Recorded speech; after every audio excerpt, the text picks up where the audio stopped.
Concrete is more than a solid substance. It's also a symbol of strength and endurance. A building block for foundations that last, allowing legacies to grow. Look at these teams.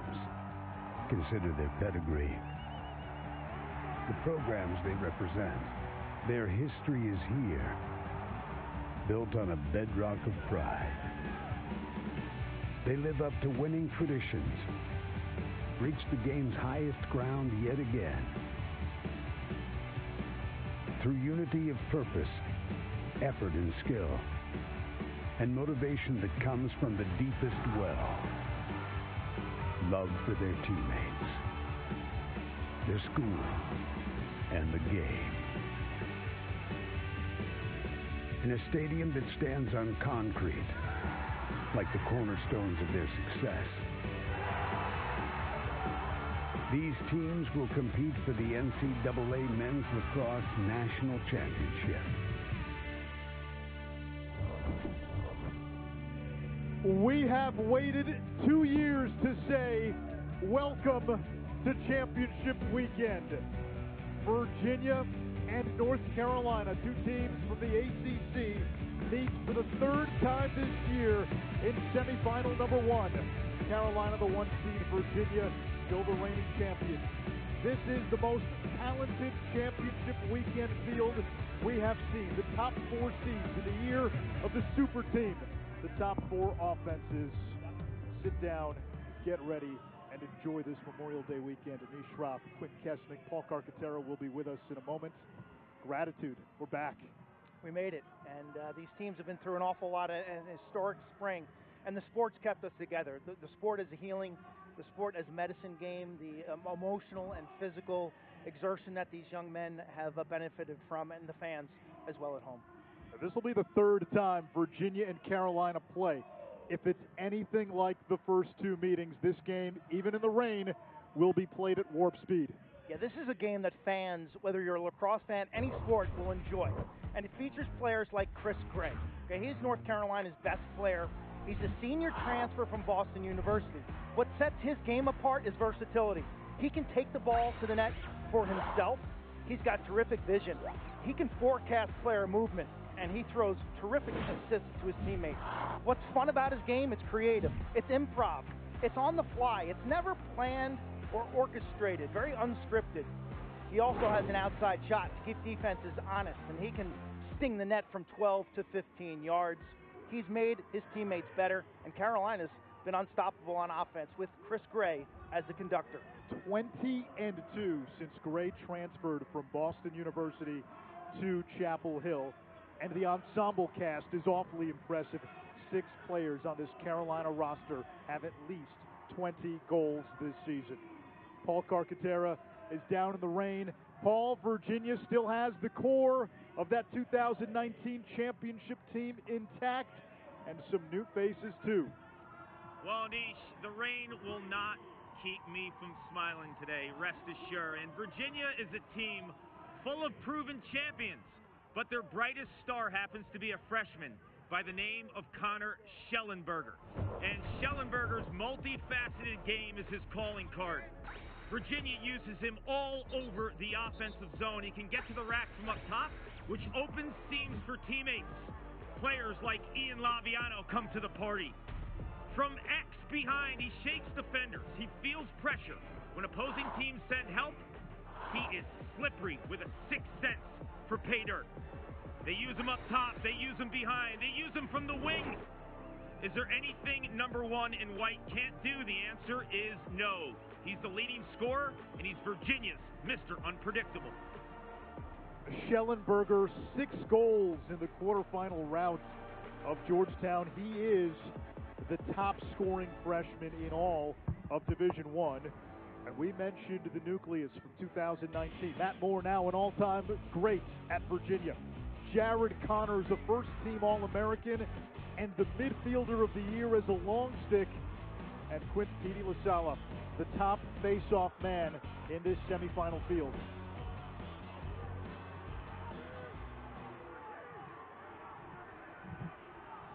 Here we go. Here we go.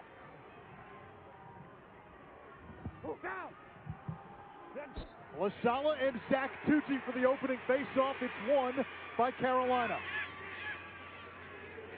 Matty Palin, Mike McCloskey, Scott McCall, the officials for semifinal number 1, third meeting of the season between Virginia and UNC. They split the first 2. Carolina, co-champions of the ACC, back on this stage for the first time since that 2016 championship season. William Perry. 3 midfielders for North Carolina, all All-Americans in. Chris Gray, his first shot wide. Closest to the ball on a shot that goes out of bounds. Afforded possession. And that's North Carolina's Cole Herbert. In goal for Virginia, Alex Rode, most outstanding player of that 2019 championship run.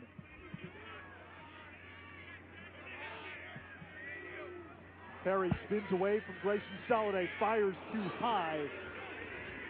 Shot clock at 27. Cole Herbert, the freshman, will trigger, starting in place of Tanner Cook. Herbert doubled to Justin Anderson, the 25-year-old, fifth-year senior. Now it's Perry again. Virginia starting out in their man-to-man defense. They have tremendous length and range down below. Their starting defenders run, 6'4", 6'5", and 6'7". Chris Gray can't get an angle, defended well that time by Cade Sawstead. 6 seconds on the shot clock. A Virginia defense compared to Jurassic Park and Velociraptors last week by Georgetown head coach Kevin Warren.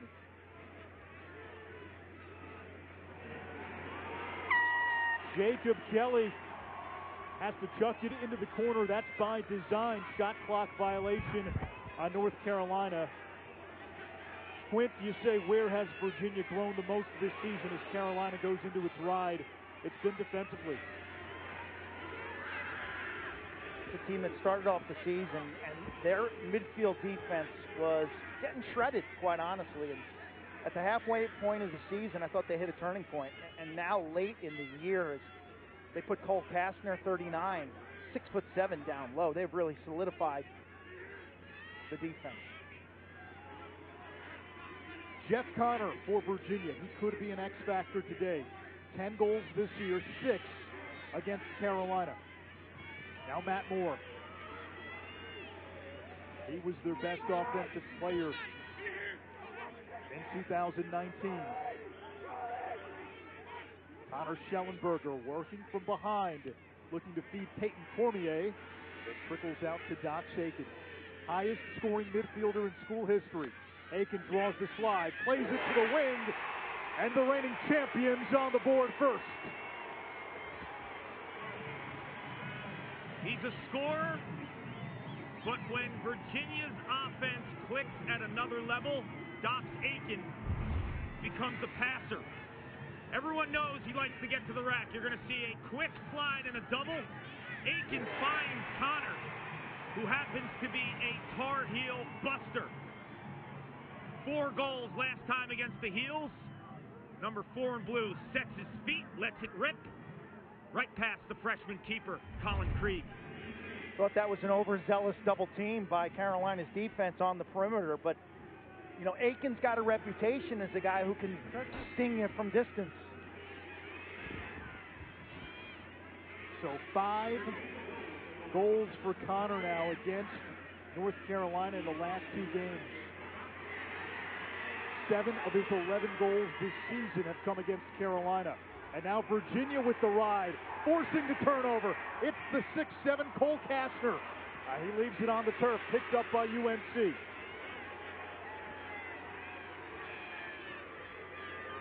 Chris Gray's pass, intended for Solomon, but backed up. The conditions today, Clark, you know it's cold down there. It's 50 degrees. That's player friendly, but it rained overnight. A pretty thick natural grass surface. I got to think this game's going to be a little on the sloppy side. Paul, what do you see down below? You know, there's no standing water, so it drained well. There was no tarp overnight. I was really concerned, to be quite honest with you. No standing water. Game 2, I think more of a factor in terms of this field getting mucked up in some mud, but I'm watching Chris Gray from behind. He still has those quick feet. I think, though, the crease area, as this game continues on, could be a mud bath. Used to love mud baths. All young lacrosse players love mud baths. Connor McCarthy, the hero of the quarterfinals. 2003, a Virginia goalie by the name of Tillman Johnson. Played some incredible lacrosse in the mud. Carolina is on the board. It's McCarthy who had the game winner in overtime in the quarters against Rutgers.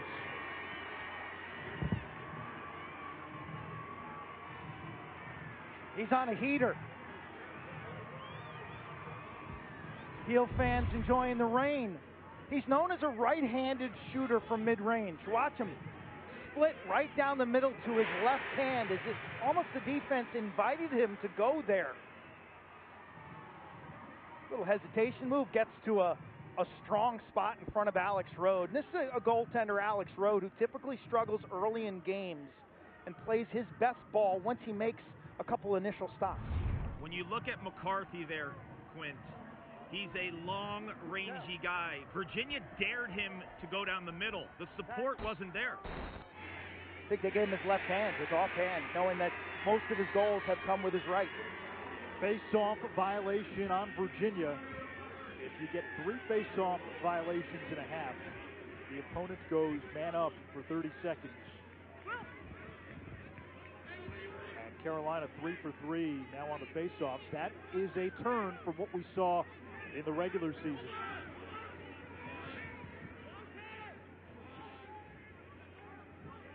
First midfield back on there for North Carolina. Anderson, Perry, and the freshman Herbert getting to start for Tanner Cook, who's still been slowed since coming back from a lower body injury. Anderson, who became a father earlier this month, and the Virginia defense all over him. But we're going to get a loose ball hold and a shot clock reset on Carolina. That's a staple of Virginia's defense. If you stop your momentum as a Dodger and roll back, the double is almost instantaneous. They love that pinch double on rollbacks.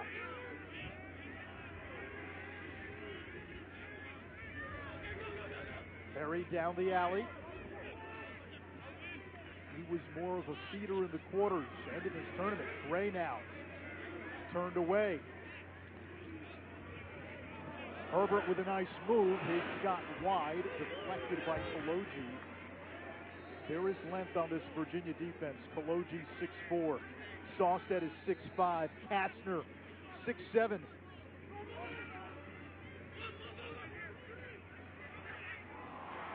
Shot that time by Jacob Kelly is saved by Alex Rode. The quick outlet.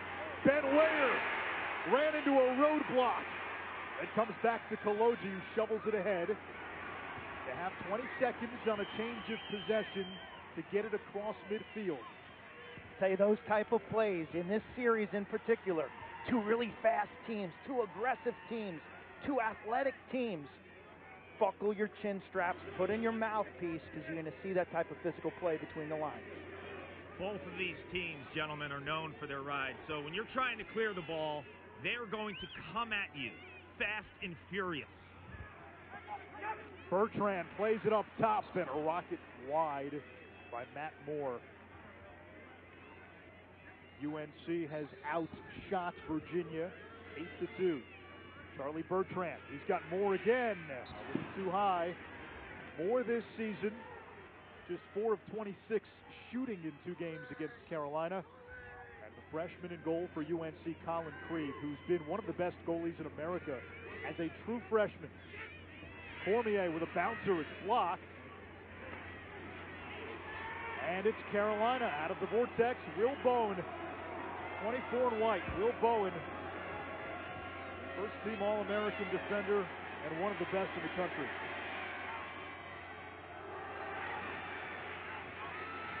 Virginia's ride, forcing the turnover. Peter Garneau off the scramble. He's got wheels. Something we're going to keep track of, ride backs and the extra possessions that a failed clear leads to. I thought it was critical last week for North Carolina in their quarterfinal win over Rutgers. They had 9 ridebacks for 4 goals. And so far today, Virginia's ride has peaked. That was the difference last week. UNC's overtime win against Rutgers.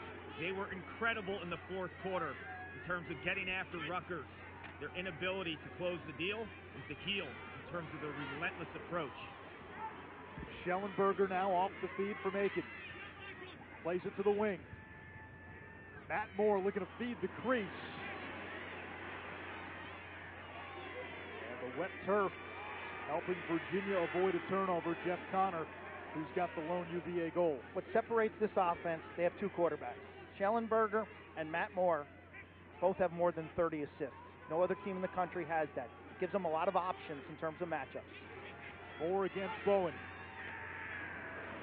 Shot clock at 8. You know, Quint, when you watch the 2 quarterback system with Moore and Schellenberger, they put one behind and one up top. They will rotate Connor Schellenberger at attack. Moore will go to the midfield spot, vice versa. Cormier all the way to the crease, and he scores with 2 on the shot clock. You've got some speed. You got some tooled players like Schellenberger and Moore. And then you have some crafty Canadians like Peyton Cormier. In terms of his hands, his ability to get underneath and slip defenders, he could be the X factor for Virginia in this championship run.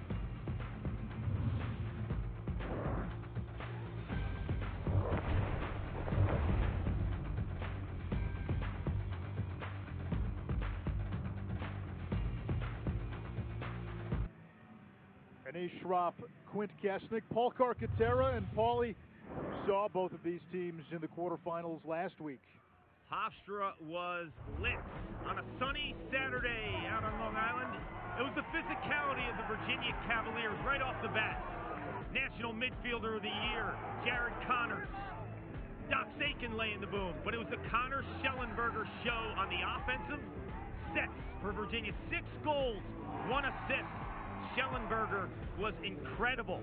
This was a game for the ages. Rutgers, they brought their A-game, and Adam Sharalambides saved his best for last. But at the end of the day, the heels in the 4th quarter. Zach Tucci off the face-off with the goal, and then in overtime. It was the 5th year transfer from Princeton. Connor McCarthy found just that little seam, and the heels back to the big dance for the first time since 2016.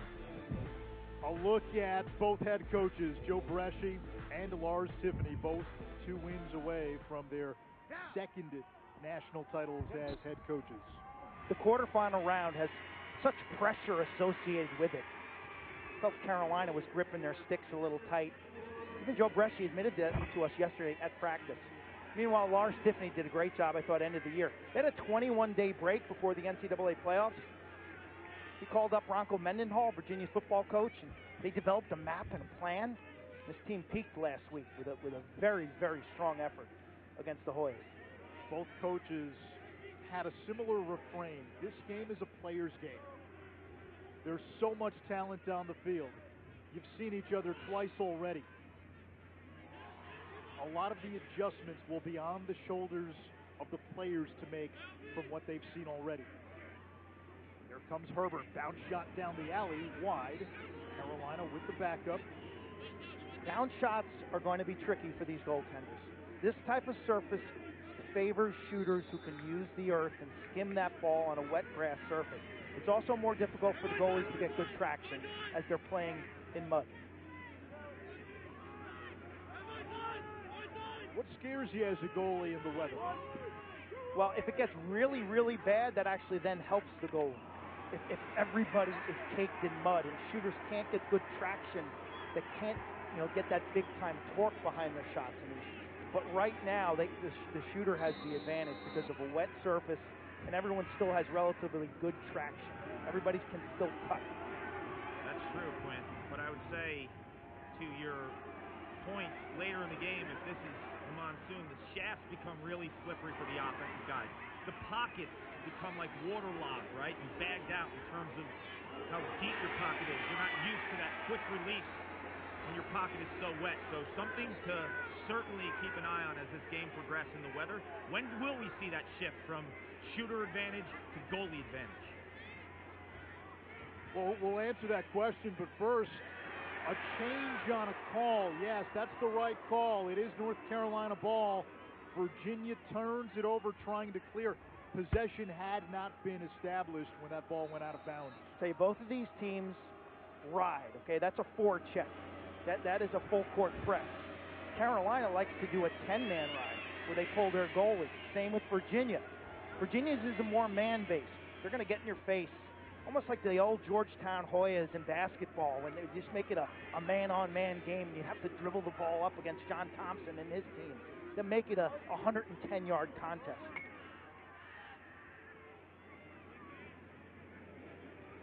Four turnovers so far for UNC, but they've won all four faceoffs. Virginia dominated the faceoffs in the two regular season meetings. Chris Gray did not have a goal last week. McCarthy defended well by Chris Merle. McCarthy, the lone UNC goal. Here comes Henry Schertzinger. The second midfield for Carolina. Trippy, Schertzinger, McCarthy. You'll see Lance Tillman. Dangerous. They are. Got 8 goals last week from non-starters. Gray stings the corner. Fading away against the 6'5" Sawstead, and we're tied at 2.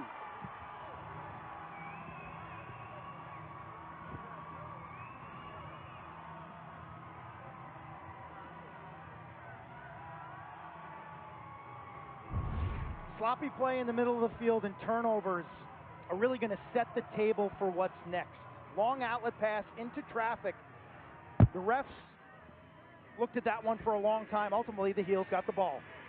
This is masterful. The low shooting jumper by record-breaking Chris Gray. Most points in a season in Tar Heel history. He's so crafty, Quint. When you see him plant his foot and just release from the defensive pressure, and then in the same motion, use his footwork to elevate and sting that low-angle shot. That was amazing. The ACC Player of the Year, one of Good 5 finalists. I loved it. I loved it. For the Tewaaraton. Dad is a retired police officer living on the North Shore of Suffolk County. I talked to him during the pandemic where he said he walked his dog Rosie. Took Rosie for long walks in the morning to stay sane. That was a year ago from right now. And on his mind was a chance to take Carolina to championship weekend, and here he is on the big stage. Also did something that Anish loves to do. Binged on Netflix. The movie guy, Anish Shroff. I thought you were going to say swim. No.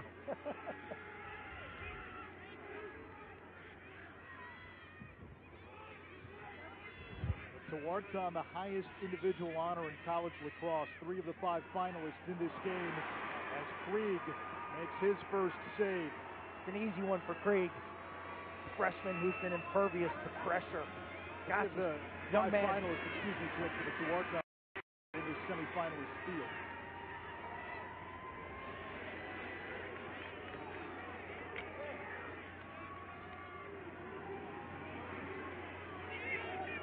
Interesting to see what Justin Anderson, 21 right here in white's got up his sleeve today. I thought he was amazing last week in the quarterfinals. Tanner Cook in there. He was a regular on that first midfield with Anderson and Perry, 77 in white. Returned in the quarters after missing a couple of games. Gives them a different look on offense with his size and his stick handling. Here comes Perry. Ooh, hop shelf on road. William Perry, Sub-Zero.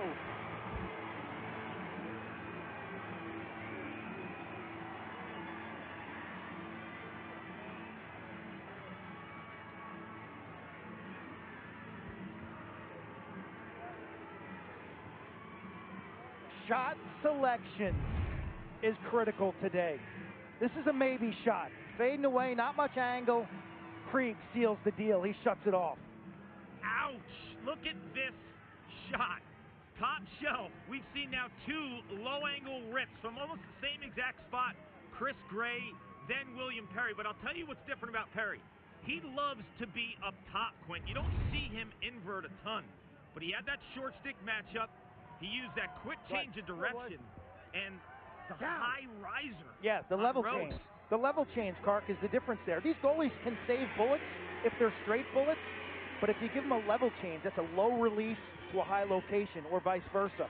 A high release to a low location. That's a difference maker for a shooter.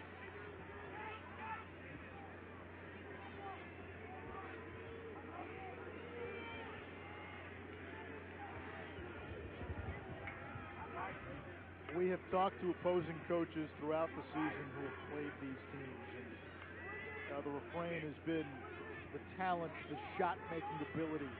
You're watching pros out on this field, and with COVID and guys having an extra year of eligibility, we have never seen a championship weekend field with this much talent.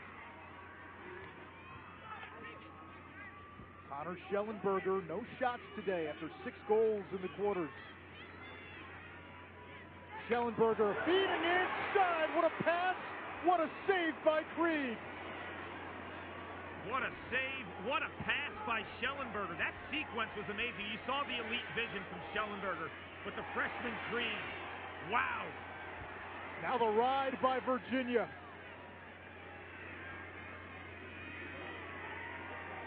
Carolina able to get it across the midfield line before that shot clock hit 60.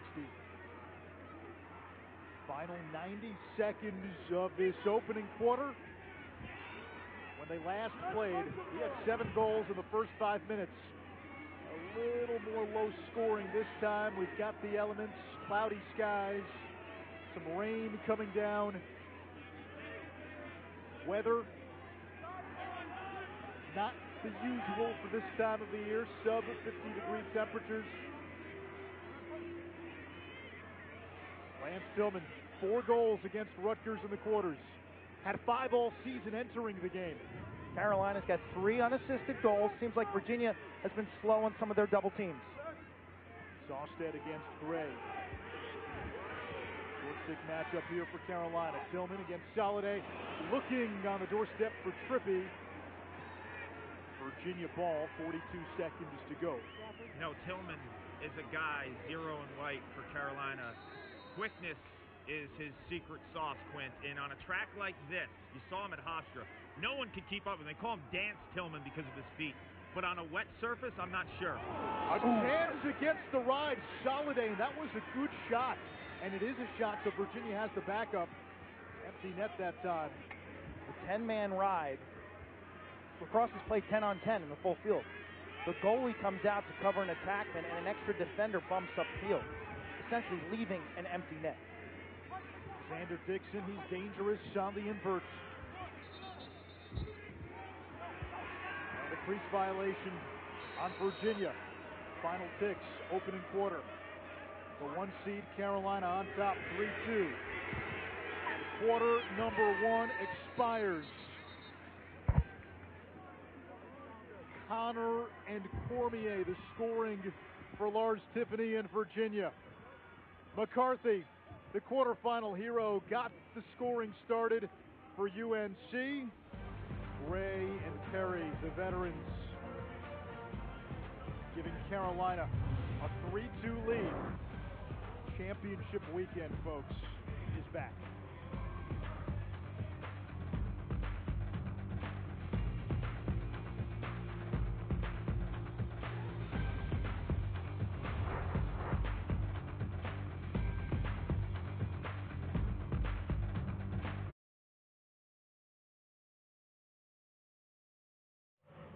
Aiken.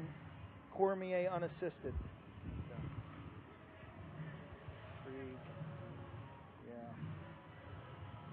Yeah.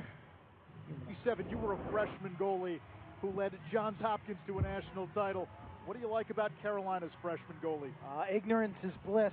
This is a situation like a hockey goalie. Goes from pipe to pipe. 6 foot by 6 foot is a lacrosse goal. It's 36 square feet. It's just as wide as a hockey goal. And this move here, when he goes from near pipe to far post, look at him shuffle and shut it down. The ability to move your feet, to play your angles well, and to take away high. I mean, that is highway robbery. He sports a mohawk. He hums songs during the game while in cage. Clark, you and I hang around Quint. We know goalies are a little odd, and you had a goalie that you grew up with too. Yeah, I shared a bedroom with one. The biggest lunatic I know, Brian Carcaterra, who followed Quint to Johns Hopkins. But I love Krieg's demeanor. You want a guy like that, where the moment doesn't feel too big, right? And that's why he's been able to capture this moment. It's been incredible. When he arrived this year, Thursday night, March 11th, the first ACC network game on the big stage, had a huge day. Oh, yeah. But there were moments in that game where he pointed to his chest, gave up a goal, and said, "That's on me." He took ownership as a first-year freshman. 20 saves that night. I love his body language, his maturity, and his ability to put in the extra time taking shots. For sure. Hey, gentlemen, I just spoke to Kevin Understein, who's the defensive coordinator. He said he thinks the track is holding up well. He said the grass is really thick. Not too big of a concern yet. 20 saves for Krieg in that game. Virginia, 62 shots. Connor Schellenberger with a small window. Slips it in past Krieg to tie it at 3. It's like Where's Waldo? Finding Schellenberger on the offensive set. He operates up top. He operates behind. When Krieg robbed Laviano, it was a next-level type pass. This time, he takes it to the rack on his own. He feels the defensive pressure behind him, Quint. So instead of rolling back, get topside, young man. Macri's in decent position there, but his stick is trailing the shooter. And so Schellenberger's able to free up his right hand. That's to the top side. Defenders are taught to sit down there and what's called a V-hold. That is, put their stick in front of the attackman as he comes upfield. Schellenberger told us this week he's been helped so much by Matt Moore as LaSala could not hold on to the ball. Here comes Alex Bresci, the nephew of head coach Joe Bresci. Hey, this young guy, 90 in white, Blake Gable, has come on from nowhere this season. And he is making critical plays in the middle of the field the last couple of weeks. 90 in white, Blake Gable, a freshman from Maryland. Hard not to spot him. He's got black cleats. He's the only guy with black cleats on the field. Well, he grew up in Maryland, Sykesville. Played at BL with Logan Wisnauskas, so you'll see in game 2. The source of all great ties, boys Latin. Yeah, the lost and found is your personal haberdashery. They're good.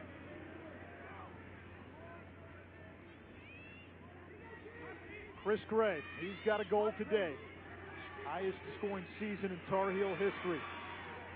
Justin Anderson, he and wife Priscilla had a baby girl, Scarlett June, at the beginning of the month. It was the Friday before the first round game against Monmouth, and Anderson scored the first goal of the NCAA tournament the very next day after becoming a father.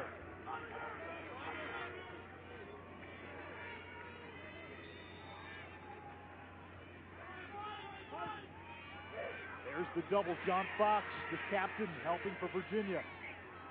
From the outside, William Perry, his second.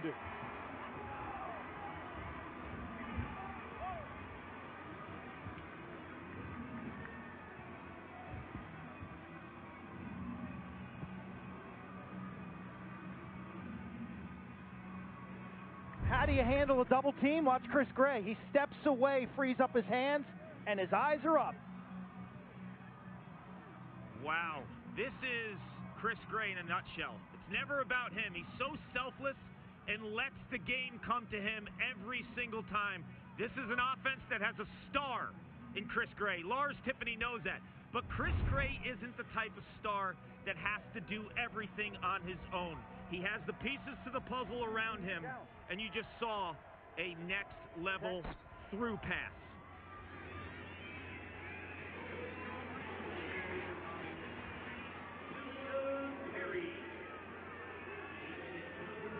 UNC won the first 4 face-offs in this game. Virginia has won the last 5. I think if you're Lars Tiffany, the frustration there is decisions. Let's make good decisions. That's, playing defense in the gray area is the challenge. Lacrosse has really evolved. It's like rolling out marbles on ice, and the pieces move so fast. The defense is, when do we double? When do we stay home? Matt Moore going top side. He dusted Will Bowen, and we're tied at 4. This goal tells me a lot. Breaking down all the film on Matt Moore. Traditional righty Dodger, loves to go up the right side of the field. This time, he goes to the left, and they're daring him. Will Bowen is daring him to use his left. Watch Will Bowen's hips there. That invites Moore to get to the rack lefty with a low-angle shot. Wasn't it last night over pizza you said, Moore's got no left? Look at that. And Clark, that's a great point, because Bowen was really shading him. He was kind of opening the door, saying, if it's there, take it. Prove it to me that you can beat me left-handed. Now what do you do if you're Bowen? You got to play him straight up, right? You have to. And Moore's a guy, obviously he has a left hand, but his sixth sense and his instincts just bring him back to his right hand so much. And he's an athlete that can do that. But as you get to the next level defender, a guy like Will Bowen, who's a first-team All-American, you have to approach it a little bit differently, right? Because you're not going to be able to beat him with a bunch of read dodges there. You had that open invite lefty, and he capitalized. Moore has adjusted in the games against Carolina. The first game, he was shooting 2 for 15. Second game, 2 for 11, but he had 6 assists. Charlie Bertrand saved Krieg.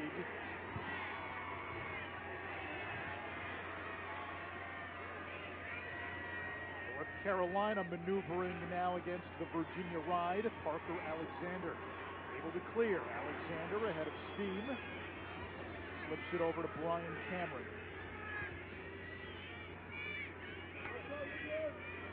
NBA playoffs, first round, game 3. Sixers, Wizards, 7 Eastern. On ESPN, Jazz, Grizzlies at 9:30 Eastern. Chance to see Ja Morant and Donovan Mitchell.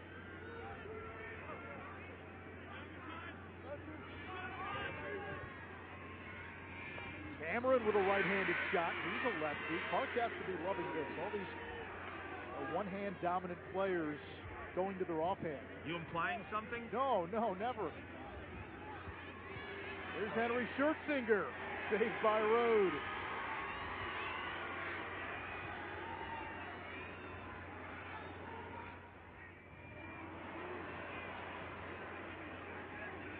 Now Virginia has to get it across midfield before the shot clock hits 60. Cole Kastner, they call him Project 39. A late season revelation to the point that Tony Bennett has interest in having Kastner play basketball at Virginia. UNC able to win it back. Here comes Gray. I tell you, those are stingers now, because you got to dig in. Gray thought about stepping in a one, absorbs a check. Plays it back to McCarthy, low to high, Rode the save, he's out of the cage, able to suction.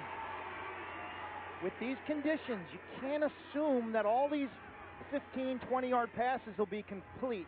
You really got to fight through as a player. Jared Connors, 28 in blue. Now he may hang around on offense depending on the personnel. Skilled with that long stick, a multiple-time All-American, and 18 career goals to his name. He'll come out to set the pick. Josh Aiken. Aiken gets free. Shot altered. Trail check. Sean Morris.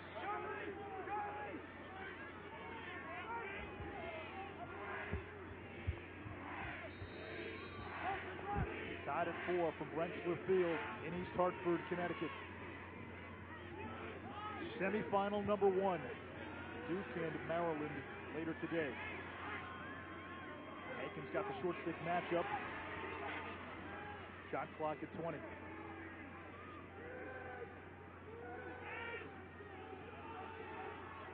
Moore, the skip pass for Schellenberger, and that'll be over and back. Quick restart. Solomon for UNC.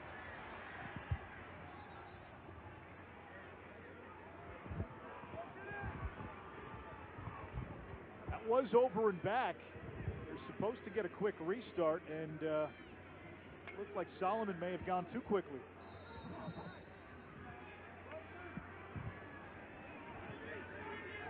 Here comes Tanner Cook. Skips it to the far side. Saved by Rode. His best. They got numbers here in the trailer. Schellenberger probing. Skip pass, saves Krieg. Rebound is loose. Schellenberger eats it up on the doorstep looking for Peel.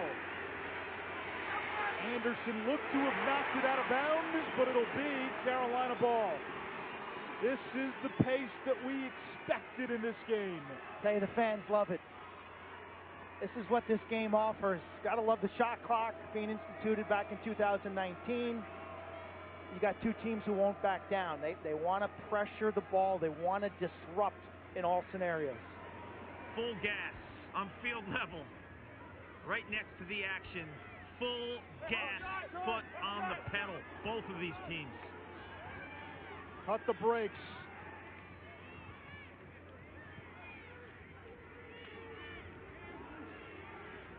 Cook's got a short stick matchup.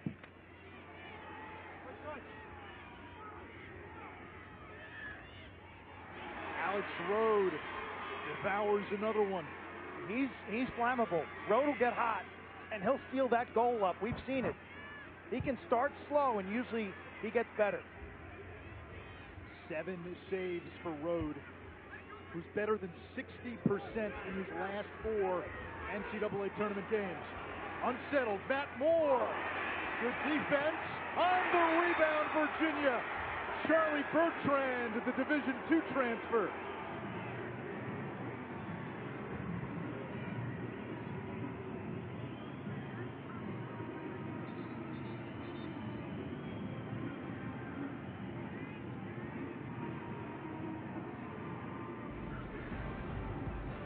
Can you feel it?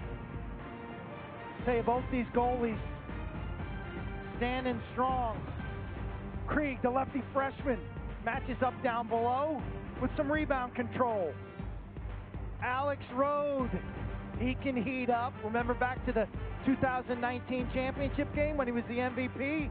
Eyes wide open. Bertrand, a 200-goal-plus scorer in his career. He's got the Cavaliers, the defending champs, up by 1.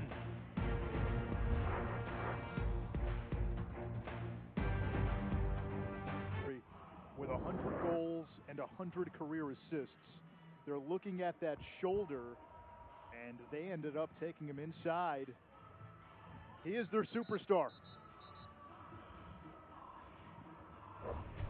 Alex Rode, meanwhile, has been unbelievable on this big stage. 2 years ago, his play in the semifinals had a huge hand in Virginia, celebrating in a dog pile on Monday. He's got 7 saves so far. Talked about his ability to potentially start slow. He's never great in the first 5 minutes of games, but it's almost like he needs to, knock off the tension involved, and then he settles in. He's broken out of his shell off the field as well. Tremendous maturation led by head coach Lars Tiffany. He can be goofy, he can be funny. He's opened up. He's now actually talking during practice. He'll return for a 5th year to Charlottesville. You saw Matt Moore, left shoulder. He's in the locker room. If one team can absorb their quarterback to be out of the lineup, it's Virginia. They have 2 with Connor Schellenberger. So they throw him back in attack. He's behind it, actually. Just in their offensive huddle. Sean Kerwin, the offensive coordinator, wants Dox Aiken initiating because Anishan Quinn, he's going to get a short stick here. So the offense will start with Dox, and they have Schellenberger in Moore's spot behind.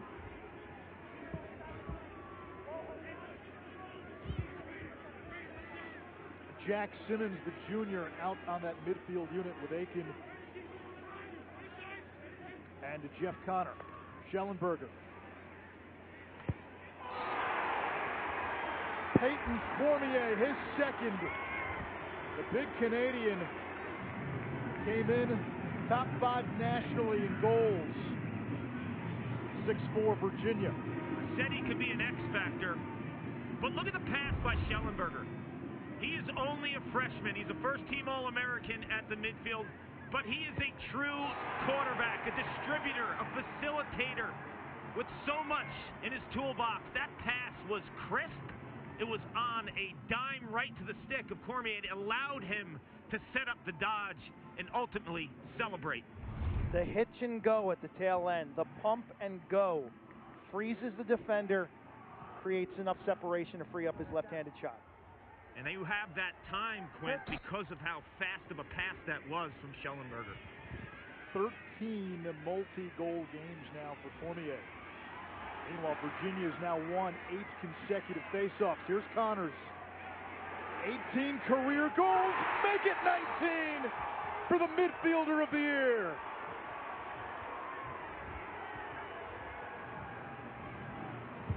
Four unanswered by Virginia.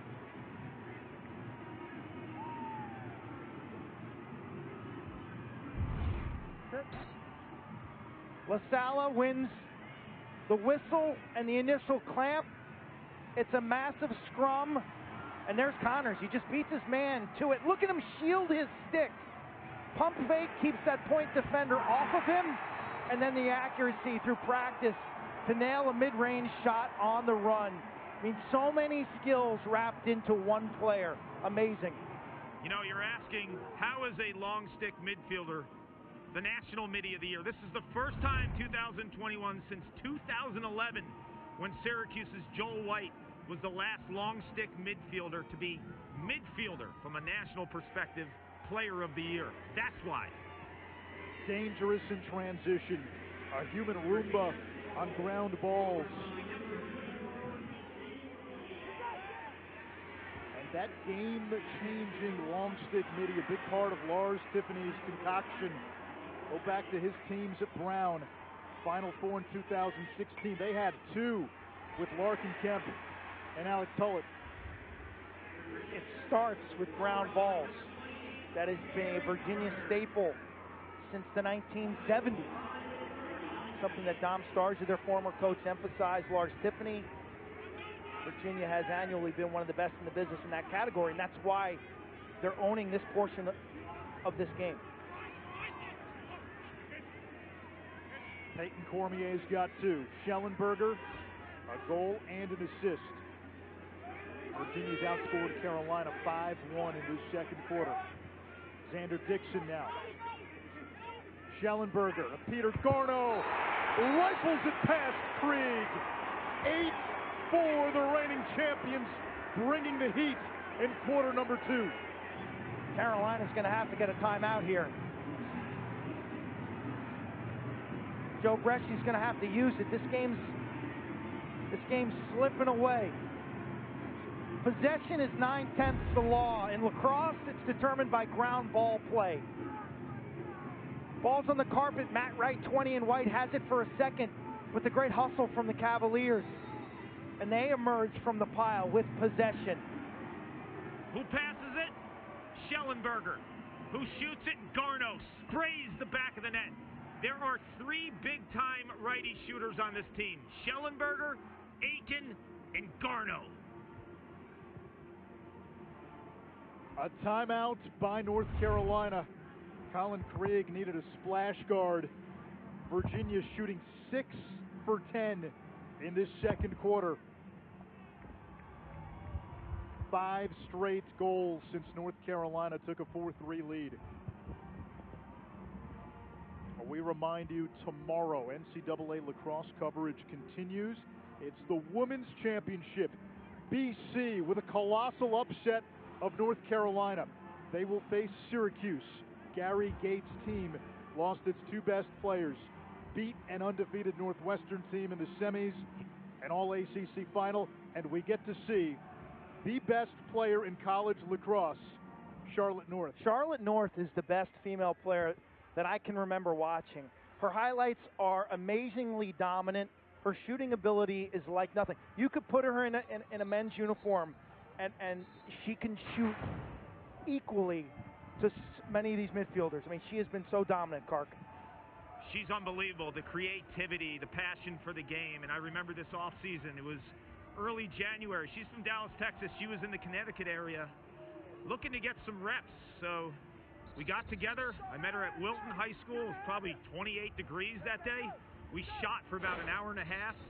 Unbelievable what she did that day in terms of just selling me on her complete game and her passion. She is inspiring a new generation. I've been saying it all season long. She's the best player in college lacrosse, period.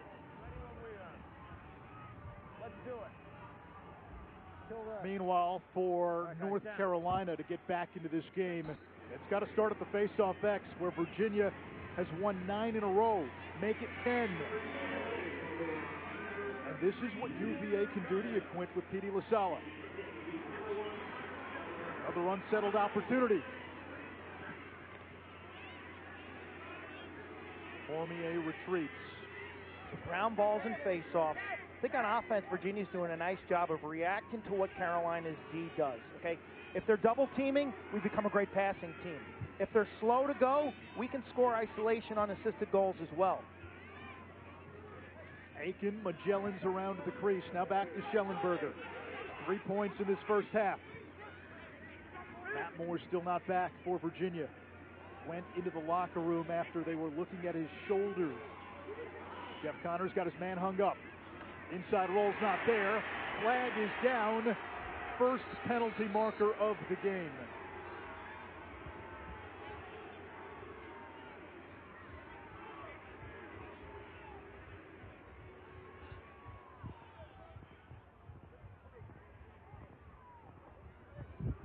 Mike, out your way, Mike. Guys, clear this area. Over here. Boss on white, 31 white, 30-second technical. Push. It's on the All-American Connor Marr, the short stick D-midi, a push with possession. There it is.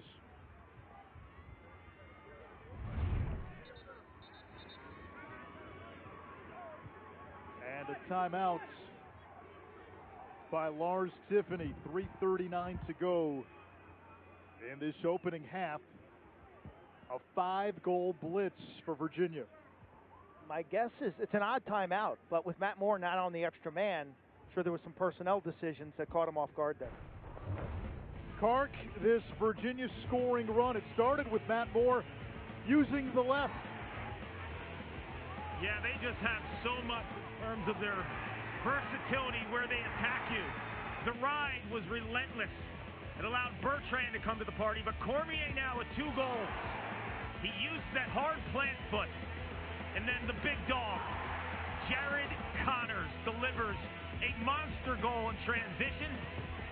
Garneau, no shot for Colin Krieg, the freshman, Quint. Quint, when you watch Colin Krieg, is he seeing the ball well right now? Well, he's not getting very much help in this quarter. I mean, it started with just a bad luck ricochet play.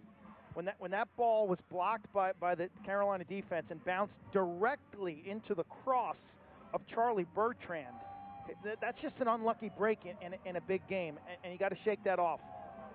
Krieg's got to find his best body posture. He's got to find his positive mindset. Next shot matters. You're clearing your mind. It's a mindset of neutrality, whether you made a big save or gave up a big goal. It's the next one that matters. Defensively, especially from the midfield defenders, they got to pick up the tempo right now. Carolina's getting beat on loose balls. Look at him singing, talking to himself. You got to get a good song stuck in your head for a big game like this, Anish.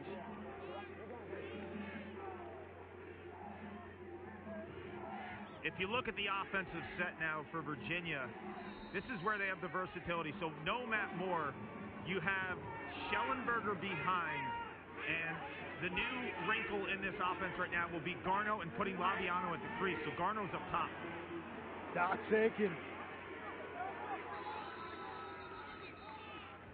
And we get another whistle. Got a clock issue. We have limited video replay. That's what he's doing right now. Yeah? Most of it has to do with reset. Not a reset. Not a reset. That's why they're over there. clock issues at the end of quarters to see if the ball went in. And you talked about that official, Matty Palin right there with their red armband. Three-time national champion goalie for the dominant Syracuse Orangemen. 88, 89, and 90. Wore the bright orange football pants. And I wish somebody would reincarnate those, because those were the coolest things ever. Schellenberger probing. Virginia has not been great on the man up. In fact, against Carolina in 2 games, 1 for 10. And the UNC scored multiple man down goals when Virginia was man up. That really turned the first meeting between these two when statistically Virginia was dominant. Reed made 20 saves. Cormier to Schellenberger, the double team timed perfectly. Alex Bresci pushing for North Carolina, part of that defensive midfield. It's been a while since we've seen UNC with the ball on offense.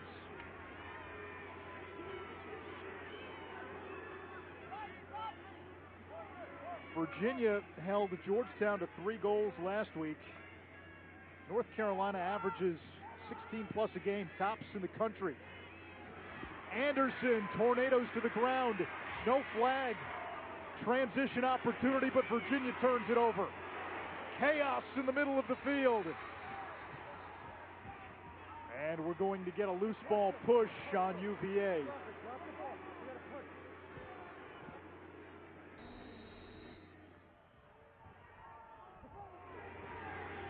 Halftime in a few minutes. Chris Cotter and company in our Bristol studios to break this first half down and get you set for semifinal number 2, Duke and undefeated Maryland.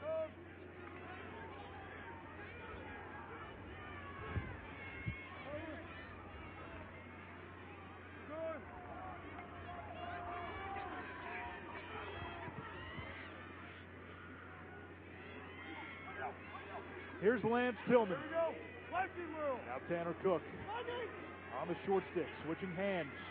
A natural lefty. Double team, triple teamed. It's on the ground, bodies flying. Virginia out of the frenzied vortex. Soliday gets past Gray, shoots it high.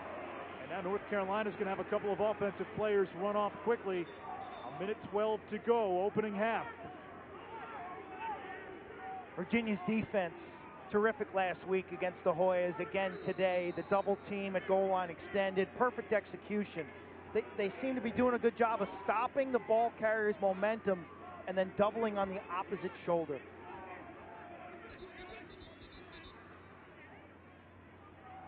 And a timeout by Virginia with less than a minute to go. Hey, championship weekend is back after not having it last year. We taped a video last year, What We Miss About May, about a year ago at this time. Now we have the top 4 seats. This was the year of the super team. And the 4 best teams made it the championship weekend. Carolina, Duke, Maryland, and Virginia. Quint, you've been covering this event longer than any of us. Can you remember when we've had this much talent concentrated at championship weekend? Absolutely not. It's never happened. I mean, you look at a Duke team that you'll watch at 2:30 square off against Maryland. Duke's got 16 graduate students on their roster. Okay, most of these teams have basically, essentially an extra class, as we see Matt Moore emerging from the locker room after having his shoulder looked at. You know, Carolina's starting midfield, they're all fifth-year seniors. So that's the rarity here. It's almost like there's an extra class. All these rosters are big. They're 55, 60-man rosters, which is historic. Kark in that second semifinal. We'll see Jared Bernhardt and Michael Sowers, 2 of the best individual talents that have played college lacrosse, period. Unbelievable. You look at Sowers, he's second all-time in the NCAA in terms of career points. Shattered every Princeton record possible in 3 years. Bernhardt's the school's all-time leading scorer at Maryland. A tradition-rich program that had greats like Frank Urso and Matt Rambo. But when you think of this combination of teams, the thing that's so interesting to me, yes, we have the 4 top teams, gentlemen, in this Final Four championship weekend, but every one of them was tested to the brink. Virginia had to come from behind, 2 goals against Bryant. Duke, overtime against Loyola. Maryland, overtime against Notre Dame. Carolina, overtime against Rutgers. You saw Matt Moore make his way back to the Virginia sideline, not on the field.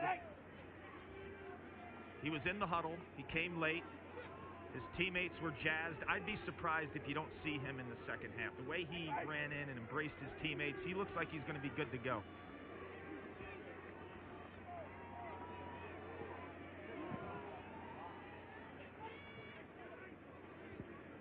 Charlie Bertrand, a 2-time National Player of the Year at D2 Merrimack. And Bertrand with his second of this national semifinal. 236 career goals for 41. He's a man. This is all about strength because he is well guarded. Watch him shoot through this defensive posture, running himself out of angle, not much there. Krieg struggles with this release. For some reason, he doesn't see it coming out of the pocket. He drops his hands low. It goes straight over his forehead.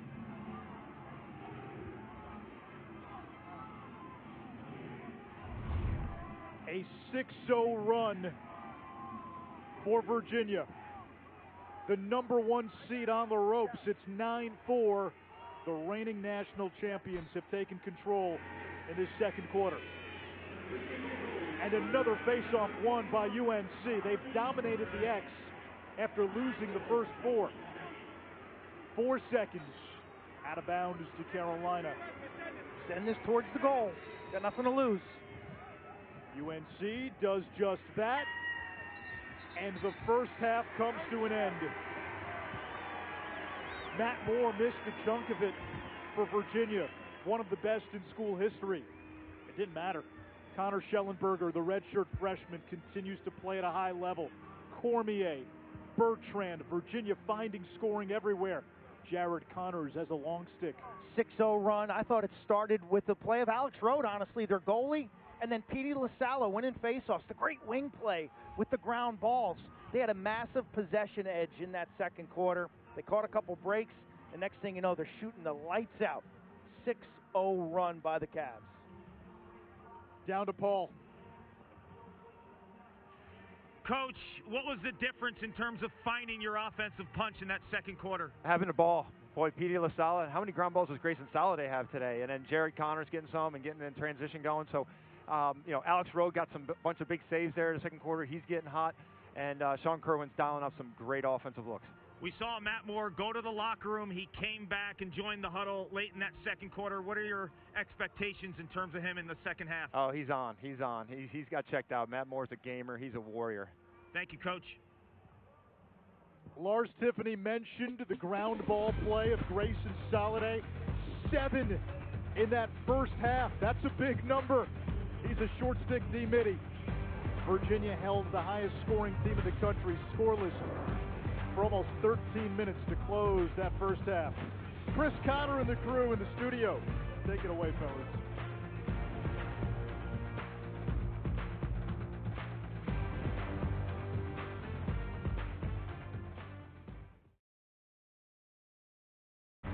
For almost the final 13 minutes of the first half.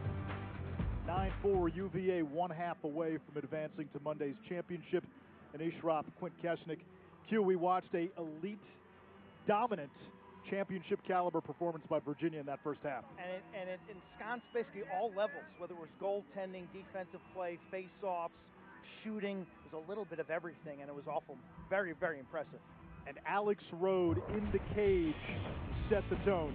He made 5 stops in that second quarter. I thought he played great late stages of the first quarter and then into the second quarter, allowing his defense to get comfortable. Angle play good, quick hands, vision was on. Petey LaSalla, 11 straight face-off wins. He's been a buzzsaw for the Cavaliers offense in terms of creating opportunities, Quentin. I thought Virginia won some battles in the middle of the field too. Physical on the ride or on the wings of face-offs, double teams, timing was precise. Now the face-off numbers skewed in favor of Virginia. North Carolina facing a halftime deficit for the first time this season. Paul, you talked to Joe Bresci. What did he tell you?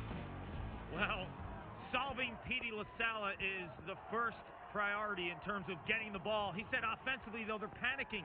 0 for 9 shooting in that second quarter. Defensively, expect Carolina to slide earlier. He said they have to support the matchups in terms of really creating some help for their defense and not allowing Virginia to score off the dodge. But Bresci knows when you're dealing with LaSalla, he is the type of player, when he gets on a run, we witness greatness from 23 in blue. In the second meeting against Carolina, LaSalla won 15 of the final 16 faceoffs. And Virginia wins the opening draw of quarter number 3. Look, I see it more as the wing dominance. Jared Connors, who came up with that loose ball. That was a 50-50, 3-man scrap. And it's 28 in blue who comes up with it. Soliday, the winger, 32. He's got 7 ground balls. Kark, rain a factor early. It feels as if the rain has abated. It has, and you know what? I'm actually pretty shocked at how well this field has held up. They did not put a tarp on it overnight. Teams practiced yesterday, Division II and Division III teams, when the rain started coming. This has been outstanding in terms of how the water has been absorbed through this thick grass track. This is a thick, natural grass surface, and elements like this paid off being thick. Thick with a K or 2 C's? K, come on. Dox Aitken shot blocked. Oh! Flag down.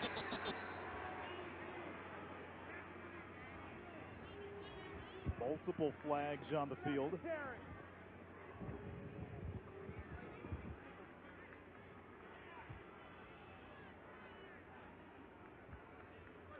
Number 6. 6 blue. Unnecessary roughness. 1 minute. Maddie.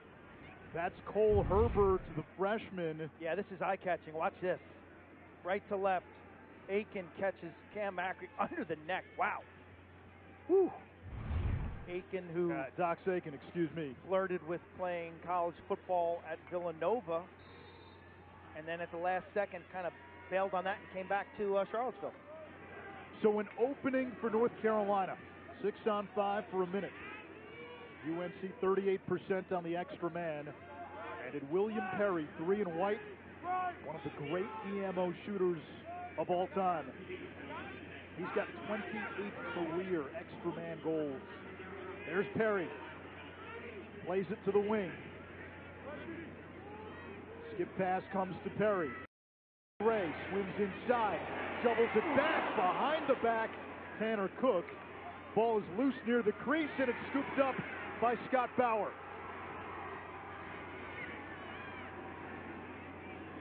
Was that the shot that you wanted there?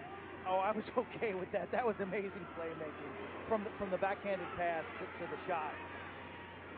Now the ride. Virginia's got to get it over. Road. And that will be a turnover. Back to even strength.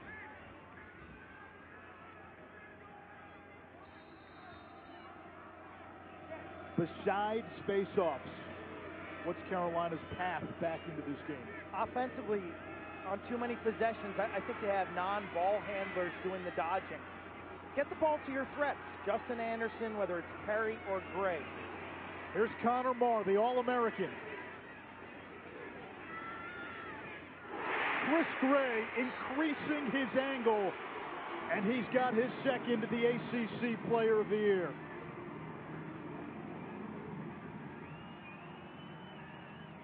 Who doesn't like creativity, Anish? Chris Gray with a shovel pass earlier in the possession Tanner Cook back in the lineup, that almost drops. But to get back in this game, I think Carolina has to match Virginia in the middle of the field. That's creativity at its best.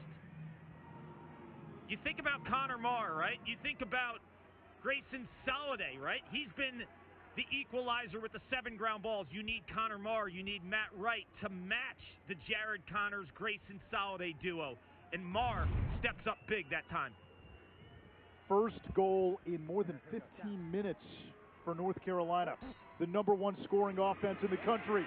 And now Tucci, the faceoff wins. It was Tucci's goal against Rutgers in the quarters that swung the pendulum in favor of UNC. Chris Gray, 4 and white, senior transfer from Boston University. He's got another year. He's coming back to Chapel Hill. I think he understood coming out of the locker room how important the first 5 minutes of the third quarter will be.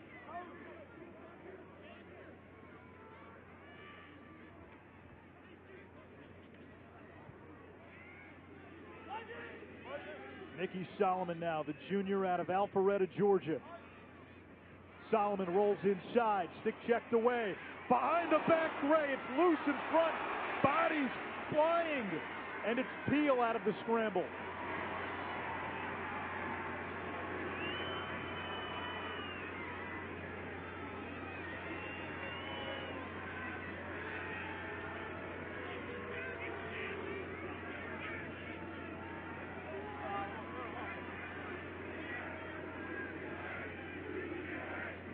Cormier, a pair of goals today, the big Canadian. Plays it back to Matt Moore, back in there for Virginia after coming out of the game in the first half. Moore's got his man hung up. Working on Bowen, shoots wide. Virginia the backup. Virginia's offense really turned the corner this year. When the season started, they were playing hero ball. Isolation dodges. The ball wasn't spinning or moving from teammate to teammate. Somewhere along the line, it was about a month into the season, gosh, their offensive steps really changed. Great ball movement, spacing, sharing. Ian Laviano turned away. There's the double. Laviano lost his stick. Carolina gets the ball. And Q, to your point, Matt Moore was very honest with us. He said, when we get stagnant, that's on me. He's got to be the facilitator. They're at their best, when their power dodgers are operating in their happy places. But then the ball is changing fields. Here's McCarthy, the quarterfinal hero. Off to Gray. Not there. He had him. He had Rode beat. He dropped the stick down low. Rode matched up. You can see the two talking to one another after the shot.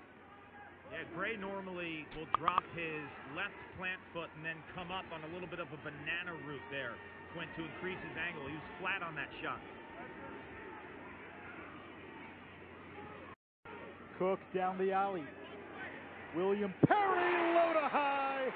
The hat trick for Perry. Hey, Quint, you don't need a banana root when you shoot like William Perry. Well, with his feet set. And you see the emotional change in this game now. Look at the body language on the benches, the expression on the coach's face. A great double team. Look at Carolina stalk the Virginia ball handler, the pinch double team.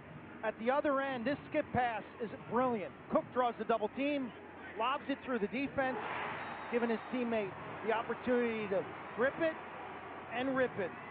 Shooters want to shoot. Spray it, William Perry. And Joe Bresci told me, coming out of the locker room, we need to time our doubles. That was a timed double that led to that slingshot. The assist by Cook. Now LaSala. He's a threat. Plays it to the wing. And this one whistles wide off the stick of Moore. Petey LaSala, you could make an argument that he's one of the most valuable players in the country at any position. His impact on a game. So LaxReference.com actually has a stat expected goals added. It's a little bit like WAR in baseball. It measures how many goals you bring to the table. Number 1 on that list, Petey LaSala. Number 3, Jared Bernhardt. Matt Moore turns, fires, blocked in front. Dixon on the scrap. Now Bertrand.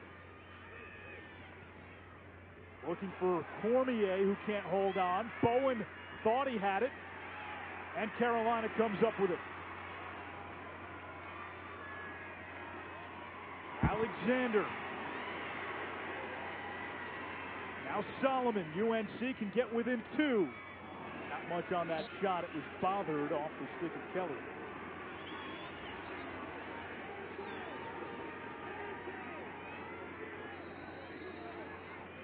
Offensive coordinator Dave Metzbauer barking the signals on the far sideline. Former assistant at Princeton, where he took home 6 titles, 1 at Carolina, 7 rings. He keeps them in a Tupperware box. That's so messy, right? If you know the guy, that's so messy. Alex Trippy.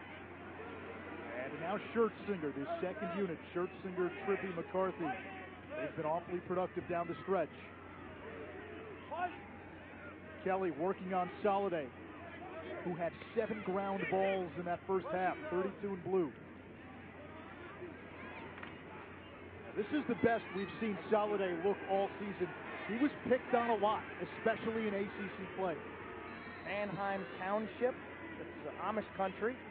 Strong at the point of attack there with his two-handed hammer check.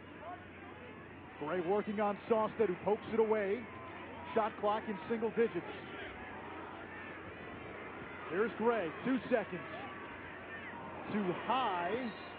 That actually works out well because that is not a delay of game. He got that shot off before the shot clock hit 0. I'll tell you what, field level, every time Virginia slides, you hear it, you feel it.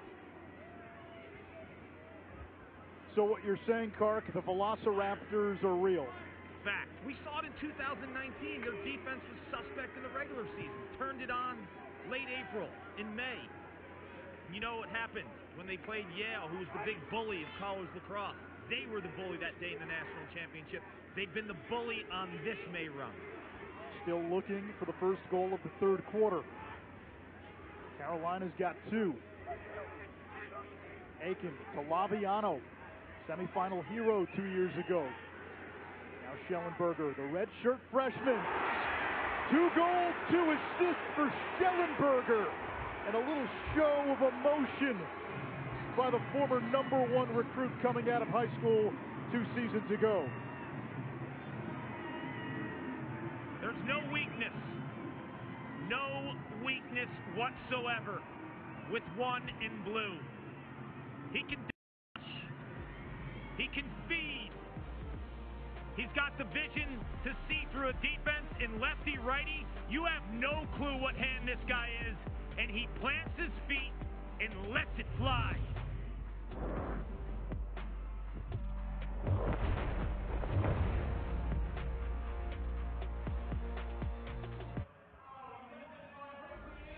Two years ago, when Virginia won the national championship, it was Matt Moore whose star rose through the back end of the season. This year, it's Connor Schellenberger, a redshirt freshman who sat out last year as the #1 player coming out of high school. But look at the footwork. Able to dance his way topside. Eyes are up off the pick from Xander Dixon, and he puts a strike right for Garno. His celebration behind the goal. Split right, left, back to set up his strong hands, and he paints a corner. It's a little bit of everything. Young man who grew up in Charlottesville, actually played 1 year at Bullis in Washington, D.C., returning to Stab at St. Anne's Belfield. Loves golf. Huge Steelers fan. And Kark, you're a big fan of Mr. Scott Schellenberger. The guy is an ace. I'll tell you what, Connor's an only child, and Scott never played lacrosse. He was a golfer, went to Marshall. 200 balls a day since the kid was in grade school. And it has paid off. Righty, lefty. It's amazing. It's amazing how you don't have any clue what hand he is. And his father followed his son's passion, and he fueled it as well. Scott, though, he can take some credit for being a competitor as well. When he was at Marshall, he told me that he has the record for most wings eaten in a sit-down. 78 wings. 78 chicken wings. Competitive fire right there. Competitive eater. Schellenberger's eating today with 2 goals, 2 assists. Missed opportunity there for Carolina. Tucci had a good look. They do get it back off the failed clear. 78 wings. I know our producer, John Kettering's in the 60s. Man, 78. Whew. Hot wings, Paul, or was it mild? Well, he washed it down with a couple pitchers of beer, he told me, too. Scott Schellenberger turning into a legend. Perry's got a hat trick for UNC. He, Cook, and Anderson, the first midfield most of the year, all fifth-year seniors. Now Cook, the big Canadian. Perry's got the short stick, lost it, recovers, still time. Perry on the run. Lance Tillman, 4 goals in the quarters, to the cage! And Lance Tillman brings Carolina back within 3. Quinn, he needs to be on the field more, man. End of discussion. This is a great offensive possession. Rapid passing, changing fields east to west, putting a lot of pressure on all parts of the defense. At the tail end, Tillman catches this, and he's just too fast. As his defenseman approaches him, he hits the turbo. He gets inside, willing to pay the price. Great footwork. This young man out of Colorado can play attack, can play midfield. He's battled back from an injury, and he's the now guy. He's the now player in this Carolina offense. 100%. And the footwork, you saw him land in the crease. He avoided the goal mouth in the inside of the crease.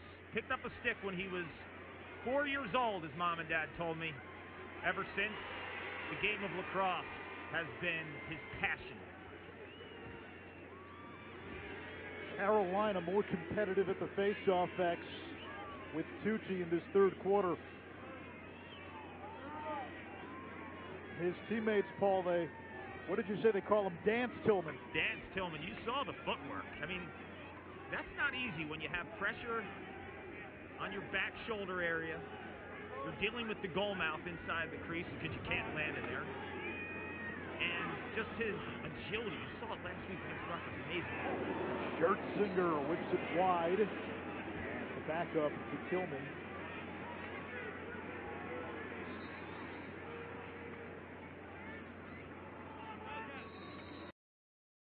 The winner of this game moves on to Championship Monday. The second semifinal later today, Duke and Maryland. Third meeting of the season between these two. McCarthy offline. Playing with a lot of confidence, isn't he? Princeton transfer. Battled injuries in his Tigers career. Step-down shooter with range. McCarthy again using his body through the double. Trippy. Separation. Had a great look and just missed. That was, man, everything but the finish. You see the swim move? It's like a bull in a matador. Yep. Ole. Gray back to Trippy. Eluding the pursuit again, and he scores this time.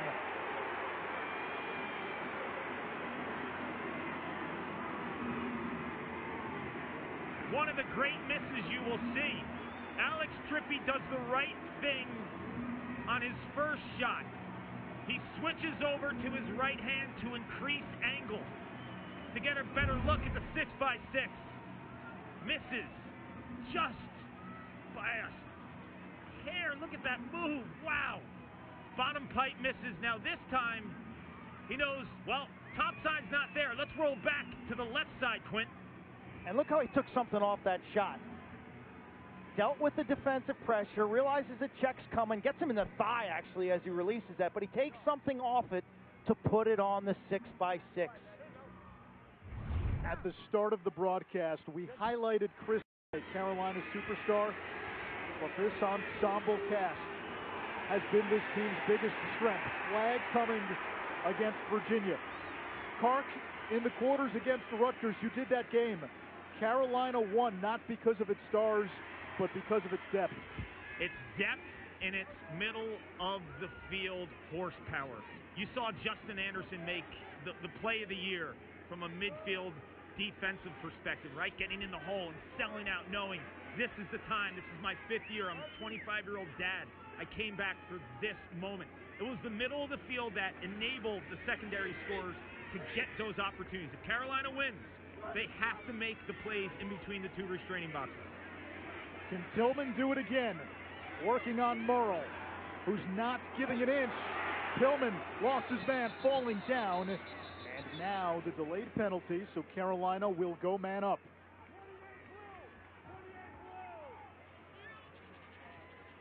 Concern for Lars Tiffany.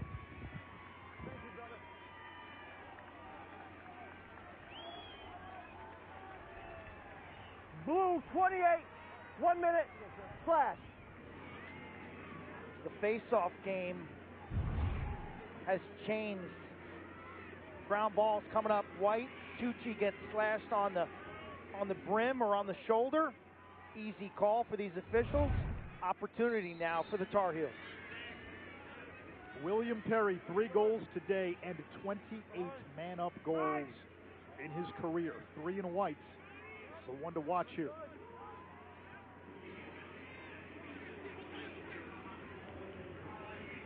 Chris Gray has room, steps down, save!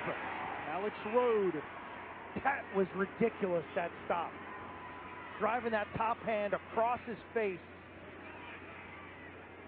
Gray got that opportunity because of William Perry next to him, right? They were shading Perry because of his outside shooting ability. Had almost too much room and had an opportunity to take 3 or 4 steps. And as a shooter, sometimes you think too much. Think about the hand-eye coordination from Alex Rode. A 90-plus mile-an-hour shot from 12 yards. I mean, it's on top of you in fractions of a second. Just intuition, instincts. You kind of got to guess, but you don't want to give it up. And watch him drive. The last minute, stick just there. Boom. Quick little move. Top hand, silly. Quint, we did his Under Armour All-American game, right? His senior year in high school. We had some questions about his technique. Well, he's making us look silly. Schellenberger to Cormier. Schellenberger continues to dissect defenses. It's 11-8. A hat trick for Cormier. A 5-point afternoon for Connor Schellenberger. An important goal because of the way this game was cresting for Carolina. Look how spread out North Carolina's defense is. This is poor communication off the ball where someone just loses Cormier in the wash. Staring at the ball carrier Schellenberger, mesmerized by number 1 in blue. Cormier left uncovered. Deception on that feed. The look away at the last second enables to give himself and the shooter just a fraction of a second longer because the sticks aren't in the passing lane because of his head. His head is looking one way, his stick goes another.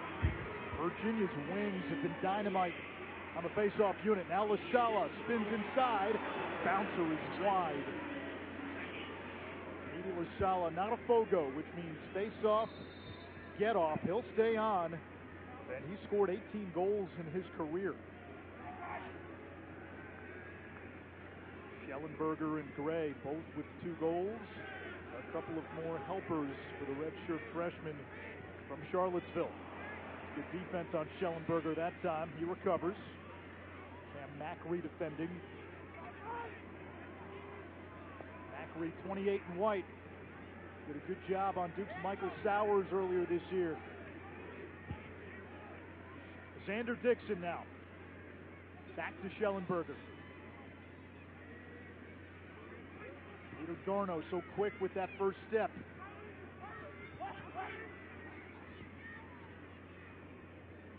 Schellenberger feeding it front to Laviano. The vision Kark of number 1 on full display. It's magical. It's next level. Connor Schellenberger is a redshirt freshman. After his sophomore year, if he was a college football player, he'd be draft eligible. That's not the case with college lacrosse into the PLL. If it was, he might be the #1 player on a draft board going pro after his sophomore year because he does everything. His quarterbacking skills are masterful. In the third quarter, you saw him from up top, planting and ripping. You've seen through passes. And that time, he spot feeds Ian Laviano, who's the lifeline and the heartbeat of this Virginia team. A response by Virginia after Carolina had closed to within 2. Here is Tucci. 5 goals this year. Quint, one of the things we've seen this season from Virginia, they didn't have the depth of scoring at the start of the year. They've developed it. Look, their schedule allowed them to play some people. Their non-conference games, they benefited. The ACC really benefited from being able to play non-conference games to develop a roster. This one hits the pipe. Rebound to Merle. Final 20 seconds. Virginia in transition.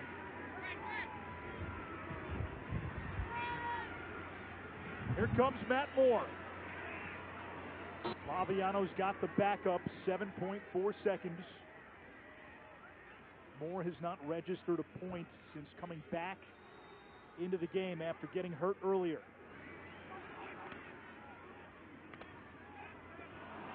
Quarter number 3 in the books. The reigning national champions, 15 minutes away from playing on Memorial Day again. Quint, I don't know if you call it a repeat or back-to-back because we didn't have a championship weekend last year.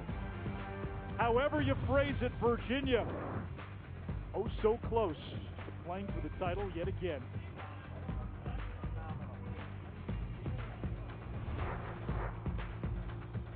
Virginia's got a 12-8 lead, and it's a big reason is the play of the redshirt freshman.